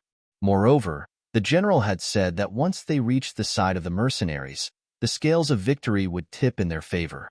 The general also said that no matter who it was, as long as they managed to snatch an advanced firearm from the mercenaries, they would be able to exchange it for 200 taels of silver. 200 taels of silver. Compared to the Jiaoji soldiers who only received 2 taels of silver a month, that was equivalent to 10 years of their income. How could such a reward not excite them? Some of the more impatient ones couldn't resist the urge to open the city gates and charge out. The saying, "A man will die for wealth," was vividly displayed at this moment. This was also the reason why there were so many Jiaoji soldiers at the East Gate. Yet there wasn't any chaos. There weren't any fights between soldiers either. Perhaps everyone's attention was focused outside the city, on the battlefield, thinking of ways to earn more money. Who would be willing to cause more trouble? It was precisely because these people were gathered together that when the mortar shells landed in the eastern part of the city, the destructive power and lethality caused by them was extremely shocking. Many of the soldiers didn't raise their heads to look, so they naturally didn't know where the cannonballs would land. Of course, even if they looked, they wouldn't know where the safest place was either. Based on the speed of sound, the whistling sound was heard first. Then, in less than a second, the cannonballs that were powerful enough to deafen and incinerate people landed on the ground, displaying their formidable might. Every time the cannonballs landed, the area within 30 meters around them would become the most dangerous zone. This was especially so when the cannonballs landed within a radius of 3 meters around them. A huge crater was formed. Regardless of who it was or what it was, they would instantly be reduced to charcoal. Then, there was the area of 10 meters around them. Anyone who stood in this area would be instantly dismembered. Even their parents wouldn't be able to recognize them. Even at the outer perimeter, there were still many cannonball fragments flying about. Even if it was just one fragment, it would be enough to cause them to fall to the ground and cry out in pain. At the same time, they would completely lose their ability to fight. Their miserable cries would also greatly affect the morale of the surrounding soldiers. 5 mortar shells were fired from 5 different positions in a very short period of time. The lethality and destruction caused by the shells could no longer be described with words. For some of the Jiaoji soldiers, there was nothing to be afraid of. Or rather, they didn't know what fear was. However, for those who were still alive, it was indeed a great shock. That kind of feeling could really be described as a living hell, because they didn't know where that godlike thing would land next. Would it just happen to land on their heads? One had to know that this was a mortar taken out from Dachang. Even the shells were produced by Dachang. This made their accuracy and explosive power extremely high. These cannonballs were also developed by the modern army after countless efforts and experiments. They were meant to be used by the grassroots army and were extremely useful. The 25 cannonballs were equivalent to 25 godlike things. This had already scared the higher-ups of Jiaoji silly. King Li of Jiaoji was already dumbfounded. He didn't know what to say, nor did he know how to describe his current feelings. Perhaps if he had to say it, King Li would definitely curse him for not saying anything when he had such a powerful weapon and only using it now. What was the point of fighting this war then? If the godlike thing was even more furious, perhaps there wouldn't even be a need to fight this war. Shiyu City would be bombed into ruins, and all of them would become fertilizer and be buried in this land forever. Father, what should we do? The crown prince, Li Yuanlong, was also enraged by the god of heaven and lost his temper. He looked at his father with eyes filled with endless fear and terror. Open the city gates and rush out. No matter what, we can't admit defeat like this. Also, think of a way to leave behind some of our elites. We will leave from the west gate and head to the commandant city. King Li had no choice but to prepare for the worst. Abandoning Shiyu City and heading to the commandant city was a chess piece that Li had prepared. He thought that this move wouldn't be necessary and would only be used after a period of time. However, it seemed like he had no choice but to use it in advance. Yes.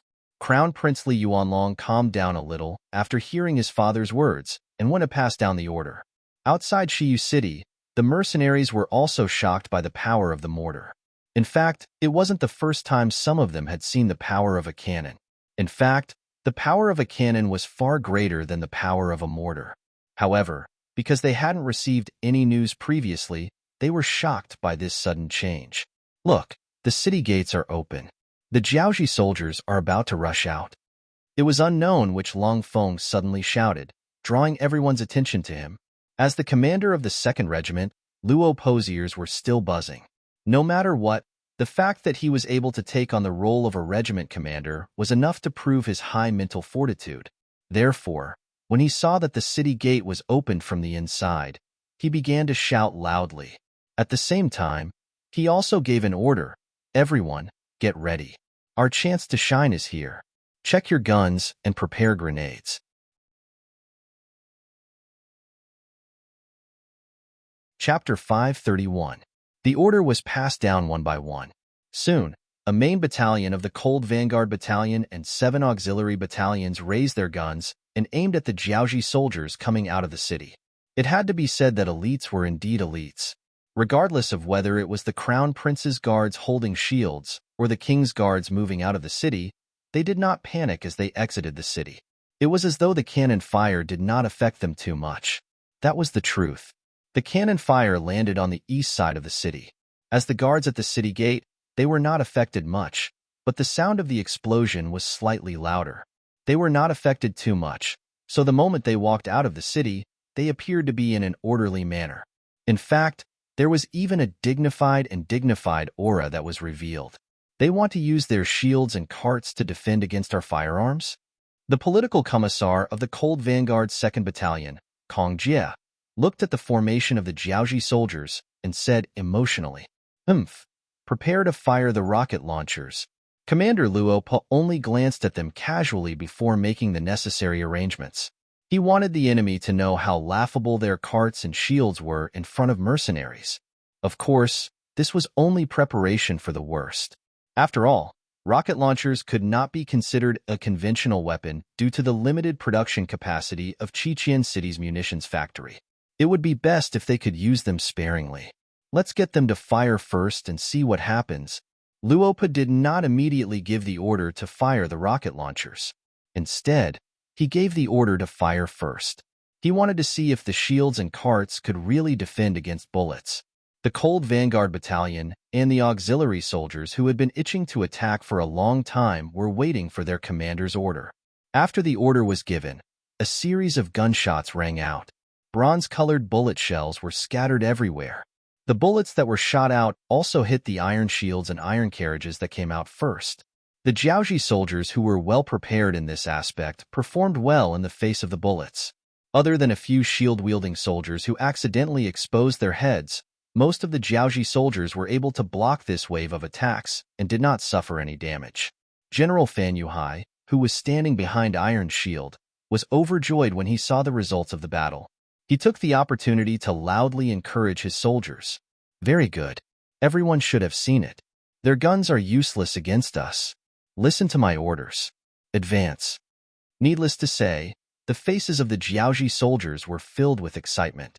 They were still worried that their shields wouldn't be able to withstand the seemingly omnipotent muskets, but after seeing that their shields were actually effective, the soldiers' morale was boosted, and following a loud yell, their footsteps seemed to have become a lot more relaxed. With these shield soldiers and metal chariots blocking the front, more and more Jiaoji elites charged out from the city. They moved forward slowly while preparing for a full-scale assault. The shields were made of pure pig iron, and their thickness of nearly 10 centimeters made them impervious to long-range bullets. However, at the same time, it also increased the weight of the shields, causing their movement speed to become extremely slow. Even so, they continued to work hard. At least they saw the hope of success. Sure enough, it can block bullets, Wang Yao said. 2nd Regiment Commander Luo Pi looked at the scene in front of him and frowned slightly. However, he quickly relaxed. Regiment Commander, can we use the rocket launchers to blast them away? Political Commissar Kong Jia asked worriedly. There's no rush. Let's wait for more of them to come out. Political Commissar, didn't you see that the 6th Young Master's side had stopped firing? Luo Pi was very relaxed when he spoke of this. Clearly, everything that happened before his eyes was within his expectations.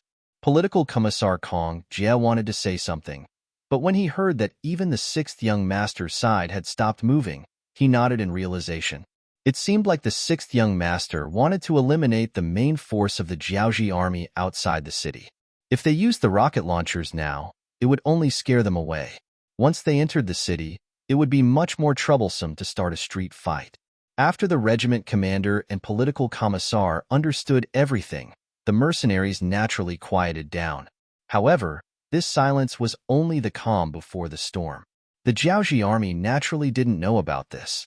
Even the commanding general, one of the famous generals of Jiaoji, Fan Yuhai, didn't think too much about it. In his opinion, the mercenaries must be helpless against such a strategy. Next, it was time for him to show off his skills. As for why the so-called God's Fury didn't appear, it was very likely that the enemy had used up all their ammunition. One couldn't blame Fan Yuhai for thinking this way. Even though he was a famous general, when faced with unknown advanced firearms, his imagination was pitiful. The Jiaoji army was still accelerating their formation. They were continuously sending out large numbers of soldiers outside the city in preparation for the final battle. When this news was sent to the temporary palace in the city, King Li and Crown Prince Li Yuanlong couldn't help but sigh in relief. When the artillery shells landed and started to wreak havoc in the city, they really thought that the situation was over. Their hearts couldn't help but turn cold. However, the sudden change in the battlefield gave them new hope. Good. Inform General Fan and General Chun to do as they please. As long as we can defeat the mercenaries and take the advanced firearms in their hands, it will be worth it no matter what price we have to pay. He was afraid that the two generals at the front wouldn't be able to give it their all. At this moment, King Li gave them a lot of power. However, King Li didn't know. Perhaps he had placed all his attention on the battlefield in the east of the city. He didn't know that in the west of the city, there was a faction opposing him that was growing. The master behind this faction was the minister of the imperial court and the minister of the west of the city, Chen Di. Last night, he'd said that he'd come to an agreement with Yun Quebec. No matter if it was for the sake of his own survival or for the sake of the Chen clan that stood behind him, he didn't have a path of retreat now. It was either death or destruction, so he would naturally choose the death of others. After Chen Di made his decision, the advantages he had gained from managing the west of the city for many years were finally revealed. After he gathered some of his trusted subordinates and Chen clan members, he raised the slogan of opposing King Li.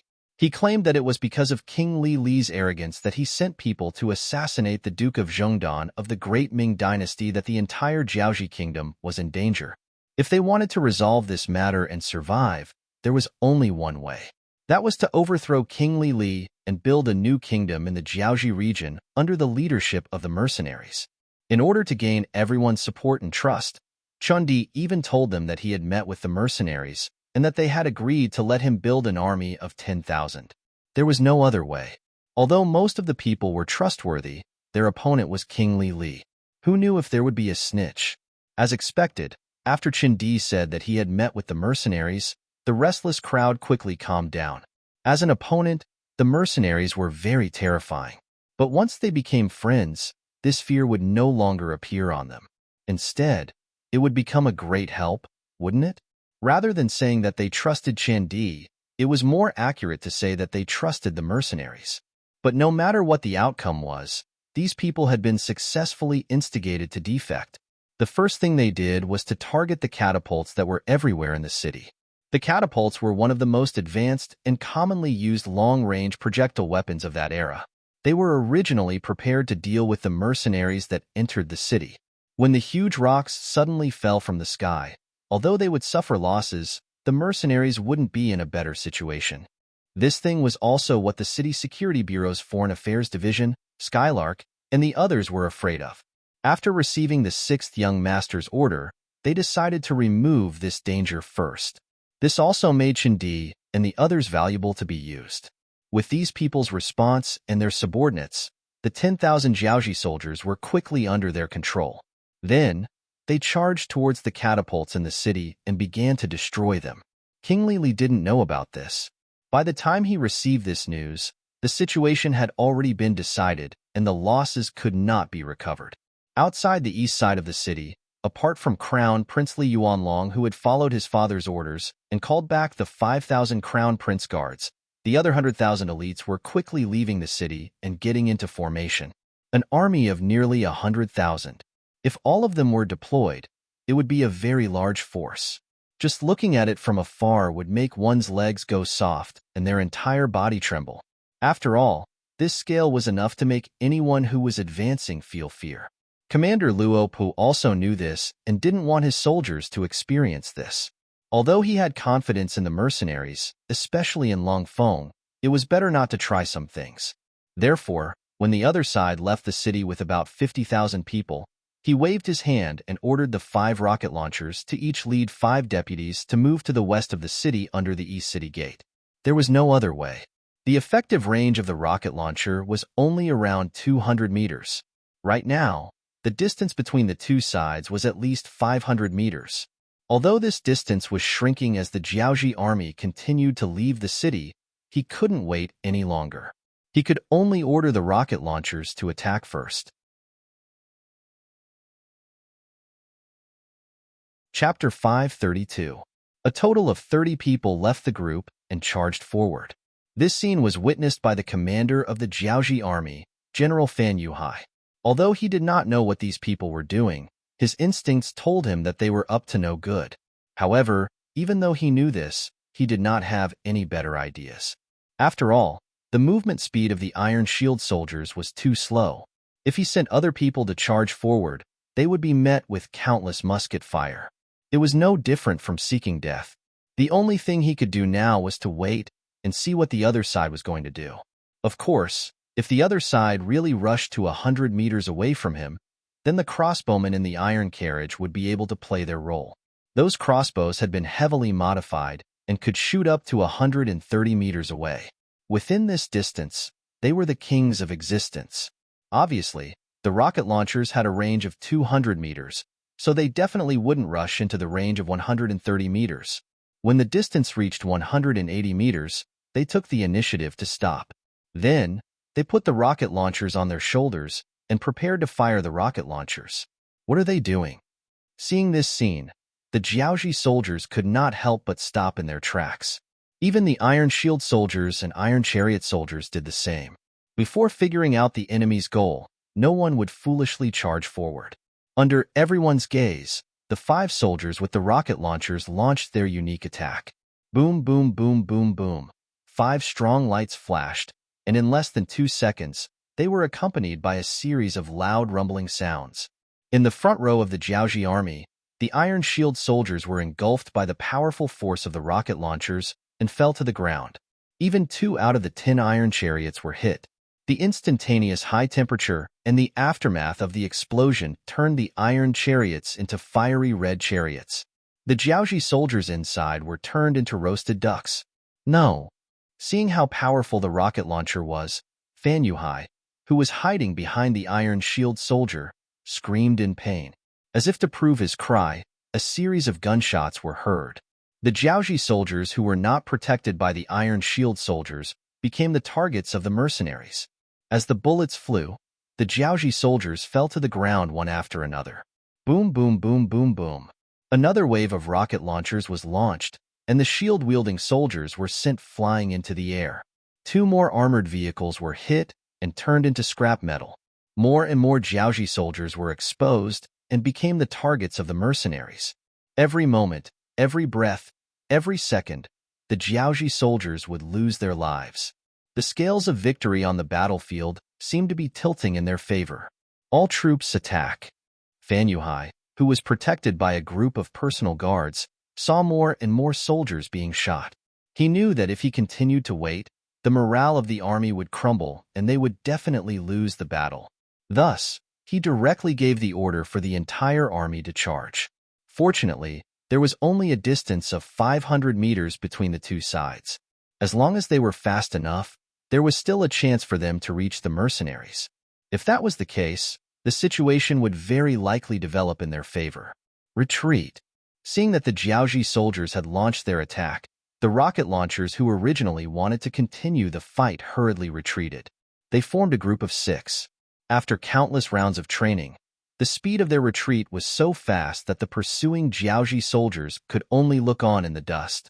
Furthermore, if they wanted to continue the pursuit, they would have to face the rain of bullets. Yes, it was a rain of bullets. If Yang Chenong knew that the Jiaoji army would send out a large number of soldiers, he would have prepared 9 squad machine guns for the 3rd Battalion of Longfeng. On average, each squad would have 1 machine gun. He also prepared 3 rounds of bullets in order to prevent the Jiaoji soldiers from suddenly charging forward. As such, the soldiers of the Jiaoji army surged forward like a tidal wave, and what welcomed them was a torrent of bullets. When the squad machine guns fired at a rate of nearly 1,000 bullets per minute, the charging Jiaoji soldiers fell to the ground in droves.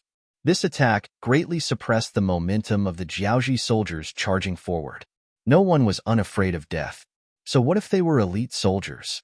With the help of the squad machine guns, the charging momentum of the Jiaoji soldiers was greatly suppressed. This caused the 2 generals, Fan Yuhai and Chen Heijin, to have a pained expression.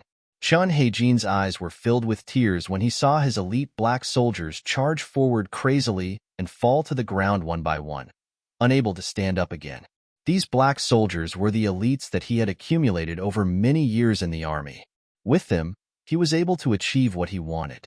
It was only because of them that the Jiaoji army dared to go against the southern Ming Empire and even interfere with their internal affairs. But now, under such a large number of deaths, how could Chen Heijin, as a general, not feel heartache? Get me an elephant. I want to go into battle personally. He could not watch the deaths in his hands. More importantly, he could not even get within 200 meters of the enemy. At this moment, Chen Heijin was furious. Not only that, he even made the decision to go into battle personally. General. Naturally, some of Chen Heijin's personal guards wanted to stop him. However, Chen Heijin, who was in a killing frenzy, would not listen to his subordinates' advice. He shook his head and walked towards an elephant. 20,000 war elephants. This was the strongest force that the Jiaoji army had. It was also the only chance of victory. After all, elephants had thick skin and flesh. Perhaps they were the only ones that could ignore the bullets and charge into the mercenary camp. Chen Heijin climbed onto the back of the elephant. He had already placed a chain around it to ensure that it would not fall off if it moved. Then, he waved the long sword in his hand and shouted the word, "Kill." Chen Heijin led 20,000 elephant soldiers and tens of thousands of black soldiers in a suicidal charge. Thump, thump, thump, thump. The heavy elephant body stomped on the ground, bringing with it a series of rumbling sounds. When the 20,000 elephants attacked from the front and back, the momentum was terrifying. On the side of the mercenaries, the 18,000 Jiaoji mercenaries were shocked. As a former member of the Jiaoji people, they knew a thing or two about these war elephants. Some of them even knew that the elephant army played a decisive role in the battle against the great Ming dynasty's musketeers. Now, could the musketeers of the mercenaries stop the elephants from getting closer? If they could not, Once these war elephants charged into the camp, they would start wreaking havoc. Once the rest of the Jiaoji army charged in, would they still be able to win? It was no wonder that the Jiaoji mercenaries were so afraid. After all, the mindset of first sight is the most important thing could affect a person. While they were worried, the remaining 6 iron chariots of the Jiaoji army started to move forward. The thousands of iron shield soldiers who had regrouped were moving behind the elephant army. They looked like they were going to take advantage of the situation and charge forward. This was the real attack. The Jiaoji army was unleashing their last bit of potential. It was not an exaggeration to say that if they could withstand this wave, the Jiaoji army would not be able to fight anymore. On the other hand, if they could not withstand this wave, the mercenaries would be completely defeated. Don't be afraid of wasting bullets. Fire as hard as you can. Grenade squad, concentrate all the grenades. When they get close, blast them. The 2nd Regiment commander of the Cold Front, Luo Pur, shouted. At the same time, he ordered the 5 rocket launchers to prepare for attack. Battalion commander, shouldn't we stop for a while? The machine guns used by our 9 squads are all red. If this continues, I'm afraid they will be scrapped. Company Commander Tian Su came to Battalion Commander Kong Chuanxin's side and said anxiously, the squad machine guns were their treasures. They could not waste them after just one use. That would be the biggest waste. Battalion Commander Kong Chuanxin only hesitated for a moment before nodding. All right, since that is the case, let's rest the machine guns first. Everyone, switch to the 9-5, continuous fire style. At the same time, be prepared to retreat. Kong Chuanxin hesitated for a while before saying the last sentence. This battle was indeed enjoyable. However, the Jiaoji elites were elites after all. Their fearless charging style had truly frightened them. The distance between them and the Jiaoji elites was getting closer and closer.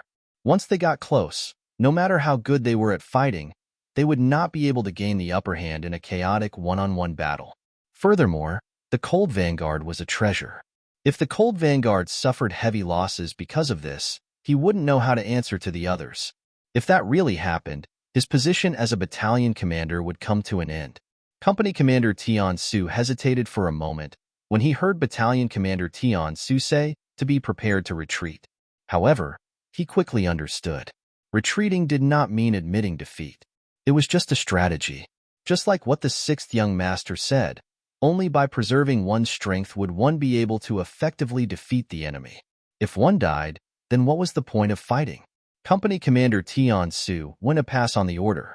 Kong Chuanxin held the 9-5 style in his hand and fired a dozen more bullets. At least a few Jiaoji soldiers died under his gun.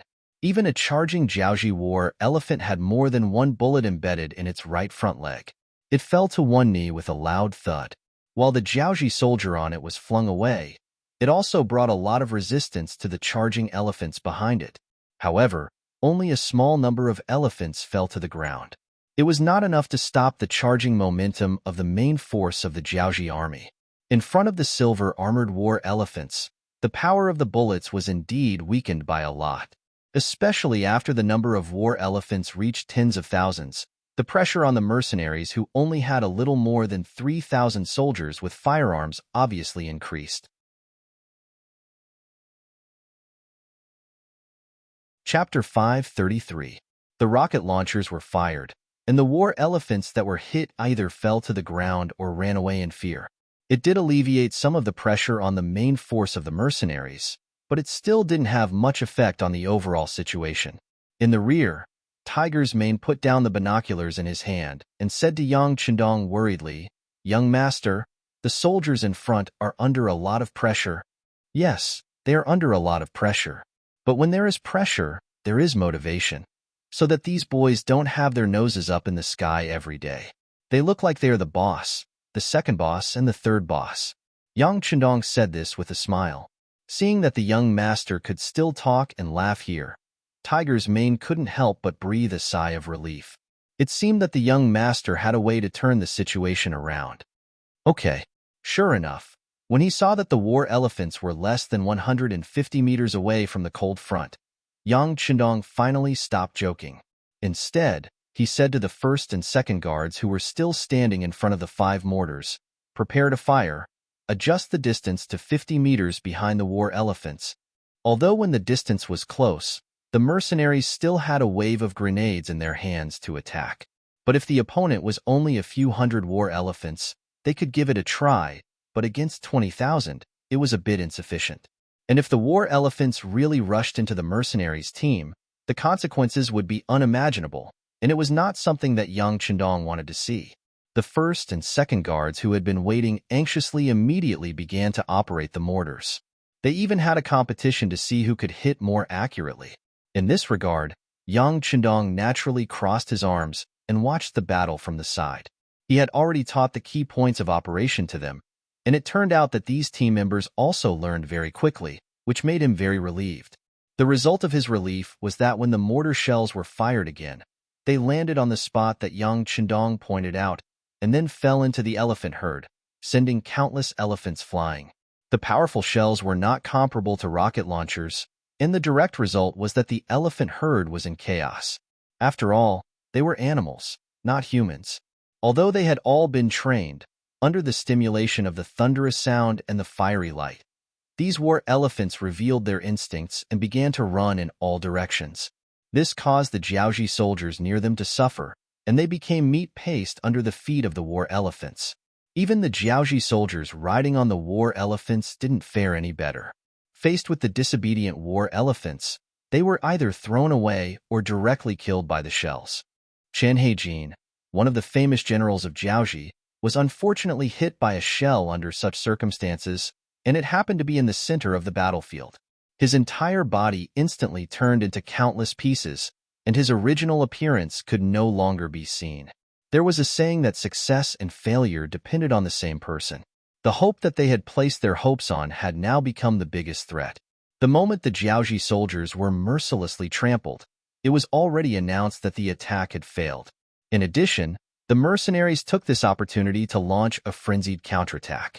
Some of the brave soldiers directly rushed out and threw the grenades in their hands forward, causing balls of fire to appear. And then, there was no more and then. The morale of the Jiaoji soldiers had been completely extinguished. Even one of the famous generals, Fan Yuhai, saw that the situation was turning for the worse and led 20,000 elite soldiers to escape in another direction outside the city. As for the soldiers who did not follow General Fan, what they needed to do now was to escape back to Shiyu City. It seemed that this was the only way to ensure their safety. However, at a time like this, where could there be a safe place? It was the same in Shiyu City. After Chen Di led his subordinates and the Chen clansmen to destroy all the catapults in the city, they didn't face the attack of the Jiaoji army. Instead, they were ignored and ignored. After the news of the defeat at the front lines had spread, even King Li and Crown Prince Li Yuanlong had escaped Shiyu City under the protection of the Crown Prince's 5,000 guards, and were heading towards the commandery city. The king and Crown Prince had escaped, and so had General Fan. General Qian had died in battle, and the soldiers below him were like headless flies. Who would care about what Chen Di was doing? Especially the 100,000 Jiaoji soldiers who were waiting at the north and south of the city. They were like abandoned children, and no one cared about them. According to the original plan, when the 100,000 elite Jiaoji soldiers charged from the east of the city, the 100,000 soldiers of the Jiaoji soldiers would charge out from the north and south gates and cooperate with the main force to attack the mercenaries' camp. After all, they had the advantage in numbers. However, the moment the mortars were fired, the ordinary Jiaoji soldiers were afraid. They didn't want to face death, especially when they knew that in the original plan, they were just scapegoats and shields. It was normal for them to hesitate for a while. It was the hesitation of the generals that caused the soldiers below to react. When the order was given to open the city gates and charge at the mercenaries, they didn't want to do it. It wasn't a collective strike, but at least most of the people with brains stood in place and didn't move. When the generals saw that the soldiers didn't follow their orders, although they were angry, they didn't dare to do anything overboard. Who knew if the soldiers would attack them if they were forced into a corner? It was at this time that news came from the front lines. The main elite force had been defeated, the king and the crown prince had fled, and the catapults that had been placed all over the city in preparation for street battles had been destroyed by Chen Di, Magistrate Chen. It was also said that Magistrate Chen had joined the mercenaries and obtained a certain amount of authority. With so much news spreading, the 100,000 ordinary Jiaoji generals were confused. They had been abandoned and couldn't find a way forward. However, some of the smarter ones sent people to contact Qin Di. They wanted to see if there were any benefits to be gained from joining the mercenaries. It wasn't that these generals didn't have a code of brotherhood, but under the circumstances, this was the best choice. One had to know that the puppet army wasn't just a product of one country. As such, the entire Shiyu city began to fall into internal strife with different thoughts. This chaotic situation lasted for a total of 5 days. During these 5 days, the mercenaries stood guard outside the east gate, showing no intention of entering the city. According to Yang Chundong's words, it was a mess. If they entered now, it would be troublesome. There might even be some unnecessary deaths. He didn't want to see such worthless sacrifices. The mercenaries were all treasures, and even the auxiliary soldiers were future treasures. He didn't want to see any of them die just because they want to clean up a mess that they had already won. Thus, the best way was to wait. He would wait for Qin Di and Yang to clear up the order in the city before entering. Of course, he didn't do anything during these 5 days. There were close to 50,000 captives outside the east gate under his command. These were the elites of Jiaoji. Furthermore, they were made up of strong men and adult men. They were a rich source of manpower. With close to 50,000 captives, the 18,000 Jiaoji mercenaries were naturally put to good use. They were in charge of guarding the captives while the auxiliary soldiers were in charge of screening and registration. The mercenaries and auxiliary soldiers were in charge of guarding the captives. The cooperation went smoothly. However, Yang Chundong was dissatisfied that 20,000 captives had escaped.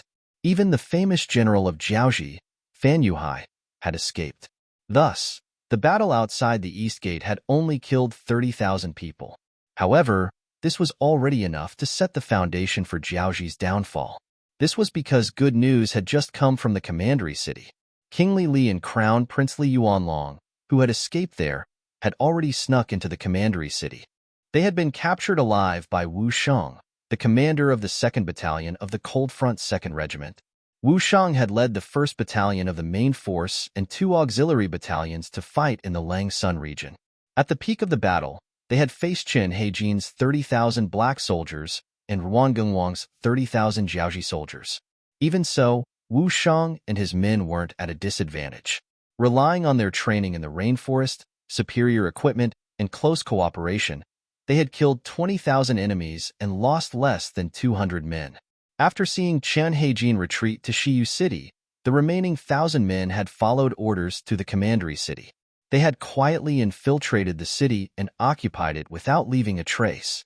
Only when King Li and his men were surrounded did they know that there was no way out.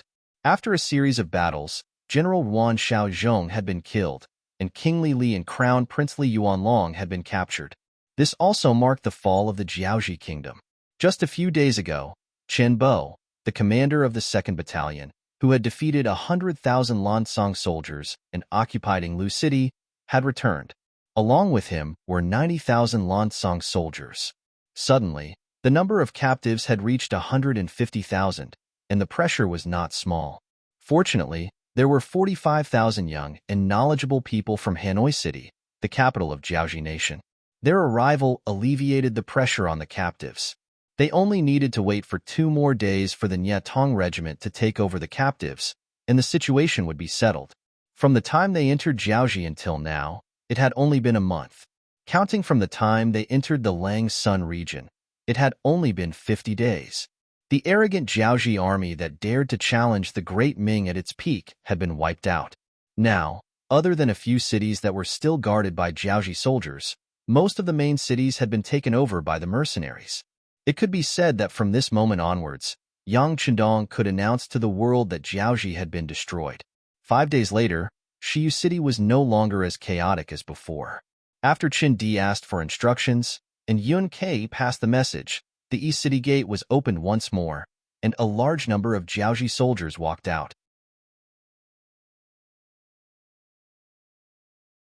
Chapter 534. Just this number alone amounted to about 100,000. All in all, there were a total of 250,000 adult male captives.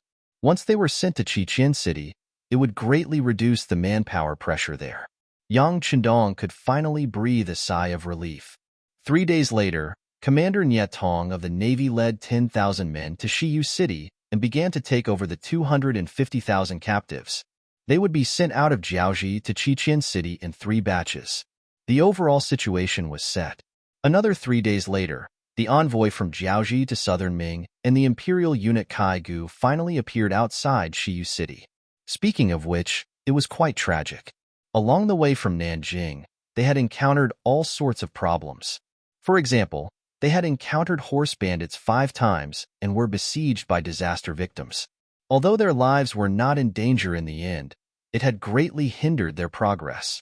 As such, they had only just arrived outside Shiyu City when they realized that the main army of Jiaoji had been annihilated. Not only that, even the king and crown prince of Jiaoji had been captured alive. They were unable to accept this outcome. They had said that they were here to announce the imperial edict for the Duke of Loyalty to withdraw from Jiaoji, but now, it seemed that they had been dreaming. When Yang Chendong received news of the arrival of Zhu Qizhen's envoy, he was waiting in the temporary palace of Shiyu City to meet with Li Li and Li Yuanlong. Thus, when he heard Tiger's Mane's report, he casually said, "Arrange for them to stay in an inn in the city first. It won't be too late to meet them after I'm done with the matters here." This was not Yang Chendong being arrogant. Now that someone had come to beg them, wouldn't they be looked down upon if they did not act appropriately? Tiger's Mane nodded and retreated to handle the matter. At this moment, King Li Li and Crown Prince Li Yuanlong had already been escorted and under the supervision of a few members of the First Guard. Along with them was the commander of the 2nd Battalion of the Longfeng Regiment, Wu Sheng. Wu Sheng could be considered to have started following Yang Chendong rather early. He had been by Yang Chendong's side ever since they were in the Yang residence in northern Ming's capital. Although they were both battalion commanders, there was still a difference in their relationship. This Wu Sheng belonged to the category that was closer to the 6th young master. For example, although in terms of official position, he was not as high as 2nd Regiment Commander Luo Pe, but in terms of personal friendship, there were some things that Luo Pe could not casually say, but Wu Sheng could. "Thank you for your hard work," Yang Chendong said with a smile when he saw Wu Sheng, who was wearing a camouflage uniform and had the insignia of a major. "Not at all." A silly smile appeared on Wu Sheng's face, but it quickly turned into a serious expression. The 6th young master could joke with him, but he did not have the right to joke with the 6th young master. Especially as the Yang clan system continued to grow, the distance between the two would only grow further and further. Yang Chendong was very satisfied with Wu Sheng's performance.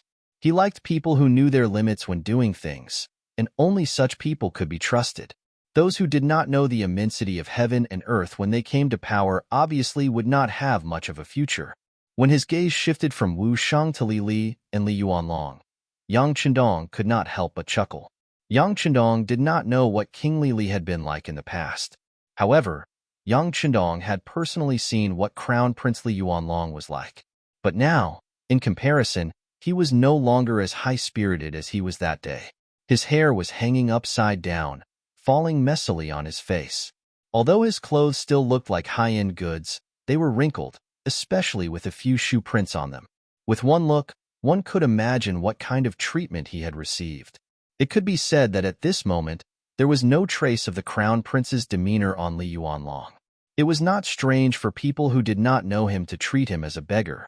Yang Chendong chuckled emotionally, but in the ears of Li Li and Li Yuanlong, the father and son pair, it was indeed a great mockery.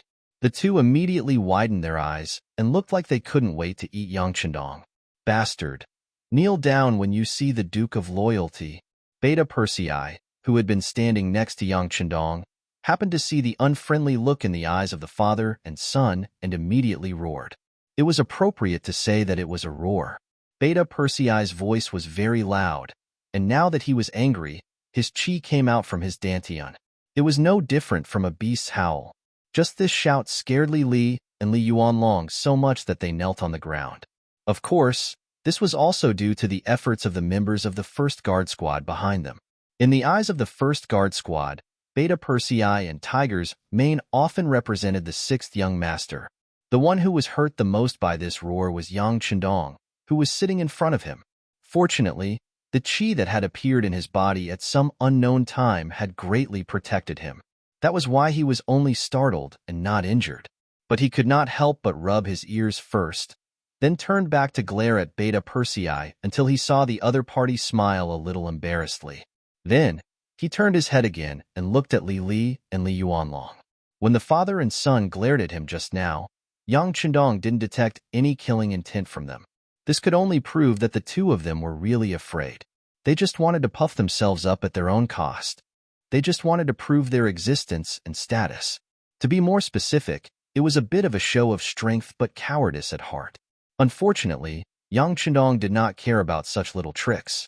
Not to mention that they were already prisoners. Even if they still had their original identities, he would never be afraid. Li Yuanlong, do you still remember our conversation that night? Yang Chendong finally spoke after looking at the father and son with a scrutinizing gaze. Yes, I remember. Li Yuanlong seemed to suddenly think of something, then a trace of confusion appeared in his eyes, and then his whole body could not help but tremble. That night, Yang Chendong once said to him that if the father and son were willing to take the initiative to surrender, although they would lose their power, they would still be safe for the rest of their lives. But if they did not surrender, then they could only choose death. At that time, these conditions were indeed difficult to accept in his ears. But now, the overall situation was set, and they had really become Yang Chendong's prisoners. How could they not be afraid when they thought of this matter? As if to prove what he said at the beginning, Yang Chendong suddenly swung his long arm, and two flashing golden throwing knives flew out, then landed at the feet of Li Li and Li Yuanlong. The position was only a fist away from their feet. Their eyes lit up. Other than the father and son, the other people in the hall looked at Yang Chendong with eyes full of admiration. Not for anything else, but just because of the beautiful throwing knife skill. This was something they could not do even if they were beaten to death. They could throw the throwing knife, but they would not throw it so far, a distance of 40 meters, and they would not throw it so accurately. Of course, if they knew that the person involved was not satisfied with this skill. Yang Chendong was still thinking in his heart that he was still not mature and skilled in using qi. He originally aimed at the feet of the other party. Thinking about it, if the two throwing knives landed less than an inch in front of the feet, what kind of situation would it be? In this way, Yang Chendong thought that he still had to work hard to cultivate. He believed that with the existence of qi, as long as he continued to work hard, he would be able to do whatever he wanted. Ignoring the admiring eyes of others, Yang Chendong looked at Li Li and Li Yuanlong, the father and son, and said in an emotionless voice, "Since you are the first country I destroyed, I will give you a chance. Only one of you can live. You can choose." What was cruel? Presumably, this was cruel. Only one of the father and son could live, or let them choose for themselves. Most likely, anyone would hesitate when faced with such a question. They would be conflicted, and they might even be unable to stop themselves from cursing. Fortunately, Li Li and Li Yuanlong were not ordinary people. One of them was the king of a country, the other was the crown prince of a country, the future king. How could they be measured by the standards of ordinary people? Just like now, the two of them only hesitated for a moment before reaching out and taking a throwing knife each. Li Li was already more than 60 years old. After experiencing this kind of torment, his face looked very old. So when he took the throwing knife, he shook his head, then put the throwing knife on the ground and began to cry. Woo-woo-woo.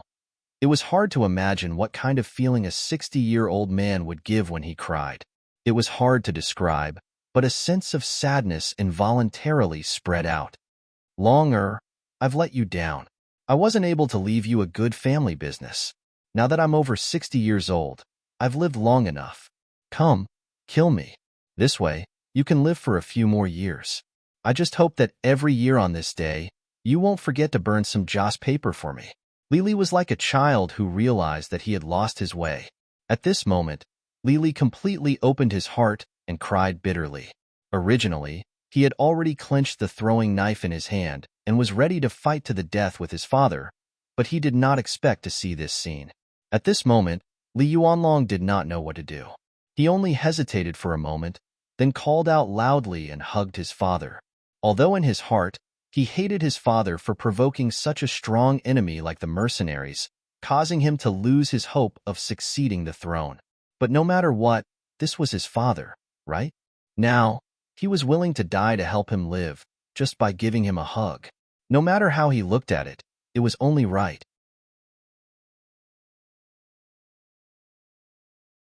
Chapter 535. For a moment, the father and son hugged each other and cried bitterly. Everyone was confused by this scene. It should be noted that not only were Yang Chendong and the others in the hall, but also Hong Jin and Chen Di, who seemed to have surrendered to the mercenaries, as well as Prime Minister Yuan Chunqing and the others. They were all watching from the side. When they saw that Yang Chendong only gave the father and son the choice to live, they couldn't help but lower their heads. As former officials, of course, they didn't want to see this scene happen. But now, the initiative was not in their hands. So what if they couldn't bear it? What followed was another scene of a father-son relationship which really moved everyone to tears. Even Yuan Chunqing was considering whether to stand up and plead for leniency. Although this may be useless and would anger the loyal duke of the great Ming dynasty, if he didn't do this, he would feel guilty. Just when Prime Minister Yuan Chunqing was still thinking about how to speak, the scene suddenly changed. A flying dagger suddenly appeared between the two people who were still hugging each other. Then, blood splattered. The two people separated immediately after the dagger touched each other. The sudden change of scene made many people unable to figure out what happened. It wasn't until they saw the young Li Yuanlong with a throwing knife in his chest that everyone was surprised and suddenly realized that Li Li had made his move. Yes, Li Li made a move. Just when his son was crying out of gratitude, he took the knife from his son's hand out of kindness and looked like he was going to commit suicide. It seemed that he was helping his son to make a decision. After all, patricide was a big crime. However, no one expected that the flying knife would turn around and stab the unsuspecting Li Yuanlong in the chest. Then, the two separated. The flying dagger pierced his chest where his heart was. Blood spurted out and landed on Lily's old face. It made him look even more terrifying and frightening. "Father, why?" With both hands covering his bleeding chest, Li Yuanlong's face was puzzled and full of disbelief. He stared fiercely at his father, Li Li, as if he wanted an answer. Unfortunately, Li Li didn't say anything. He was an ambitious and ruthless person, and could be considered half an outstanding person. Anyone like him was extremely thick-skinned. But at this moment, he really didn't know what to say because everything was his fault. In order to survive, he didn't hesitate to use his son's life as a stepping stone. With so many people looking at him, he probably wouldn't have the face to see anyone in the future.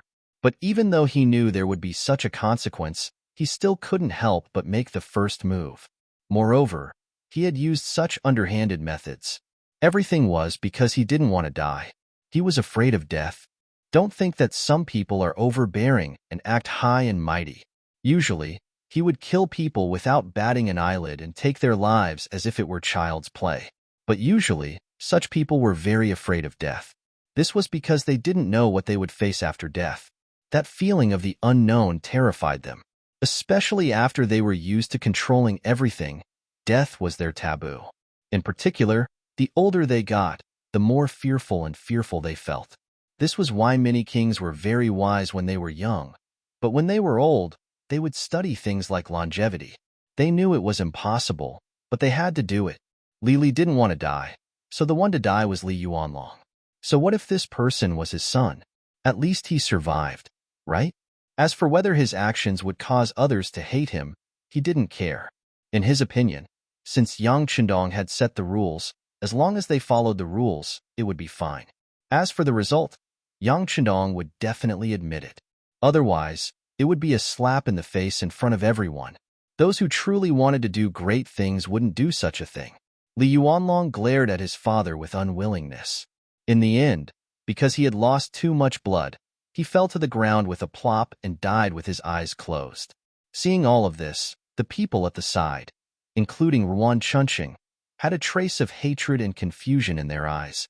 They suddenly looked down on their former king. On the other hand, Yang Chenong was just as Li Li had expected.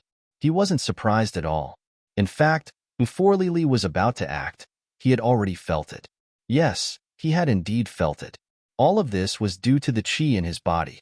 It was that qi that told him that Li Li had killing intent, but Li Yuanlong didn't, so the result was already within his expectations. In fact, for Yang Qindong, he didn't care who lived or died. Just as Li Li thought, it was fine as long as they played within the rules of his game. Of course, he was more or less shocked that Li Yuanlong had personally killed his son. Perhaps this was the nature of an ambitious and ruthless person. Very good, Li Li, you win. From now on, no one will make things difficult for you. You can still live well. Of course, don't think about power and freedom. You will be sent to a very safe place. You won't have to worry about food and drink. If your former subordinates want to see you, they will be able to do so after they apply for permission. I only want to remind you of one thing. Don't think about unrealistic problems. Otherwise, no son will be willing to take the blame for you next time.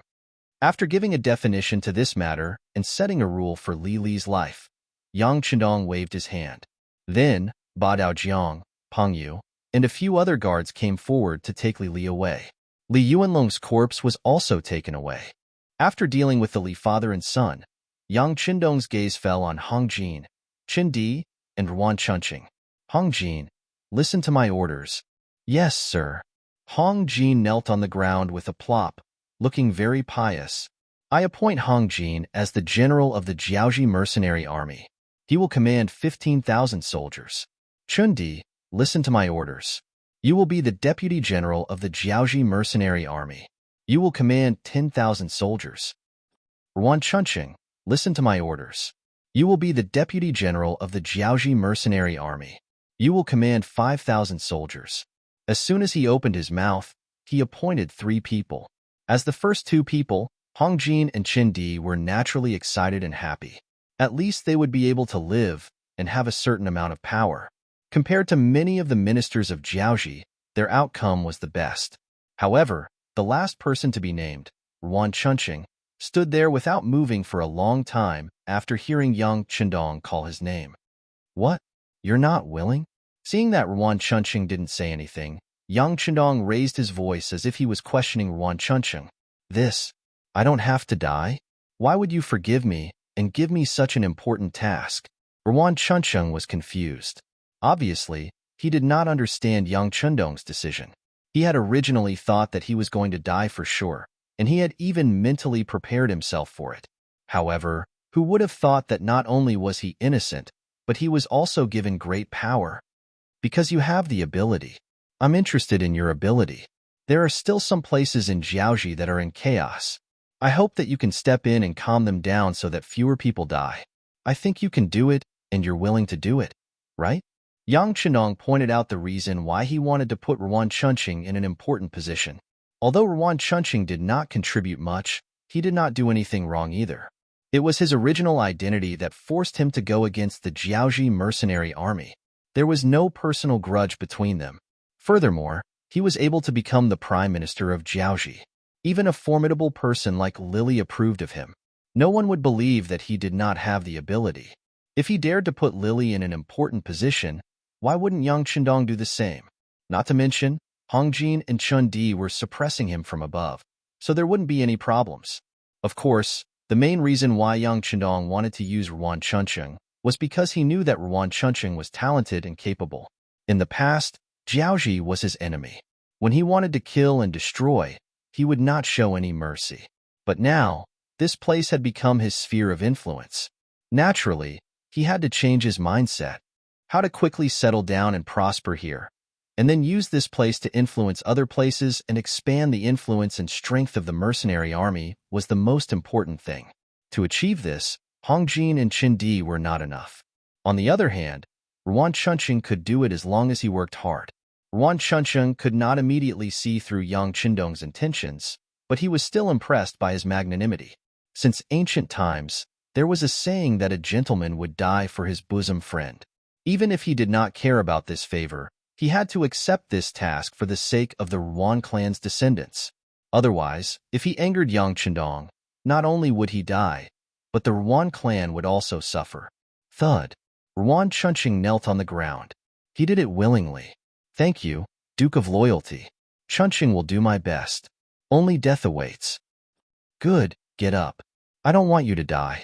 Speaking of which, if you become my subordinate, you should live a better life. I have the ability to give you that. Of course, if anyone still has other tricks up their sleeves, don't blame me for being merciless once it's discovered. Yang Qindong's face couldn't help but become serious when he said the last part. I hate it when people betray me. If anyone dares to do so, they will suffer a fate worse than death.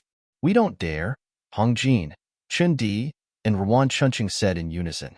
Taking advantage of this situation, Yang Qindong nodded his head and handed the matter of pacifying the other parts of Jiaoji to the three of them.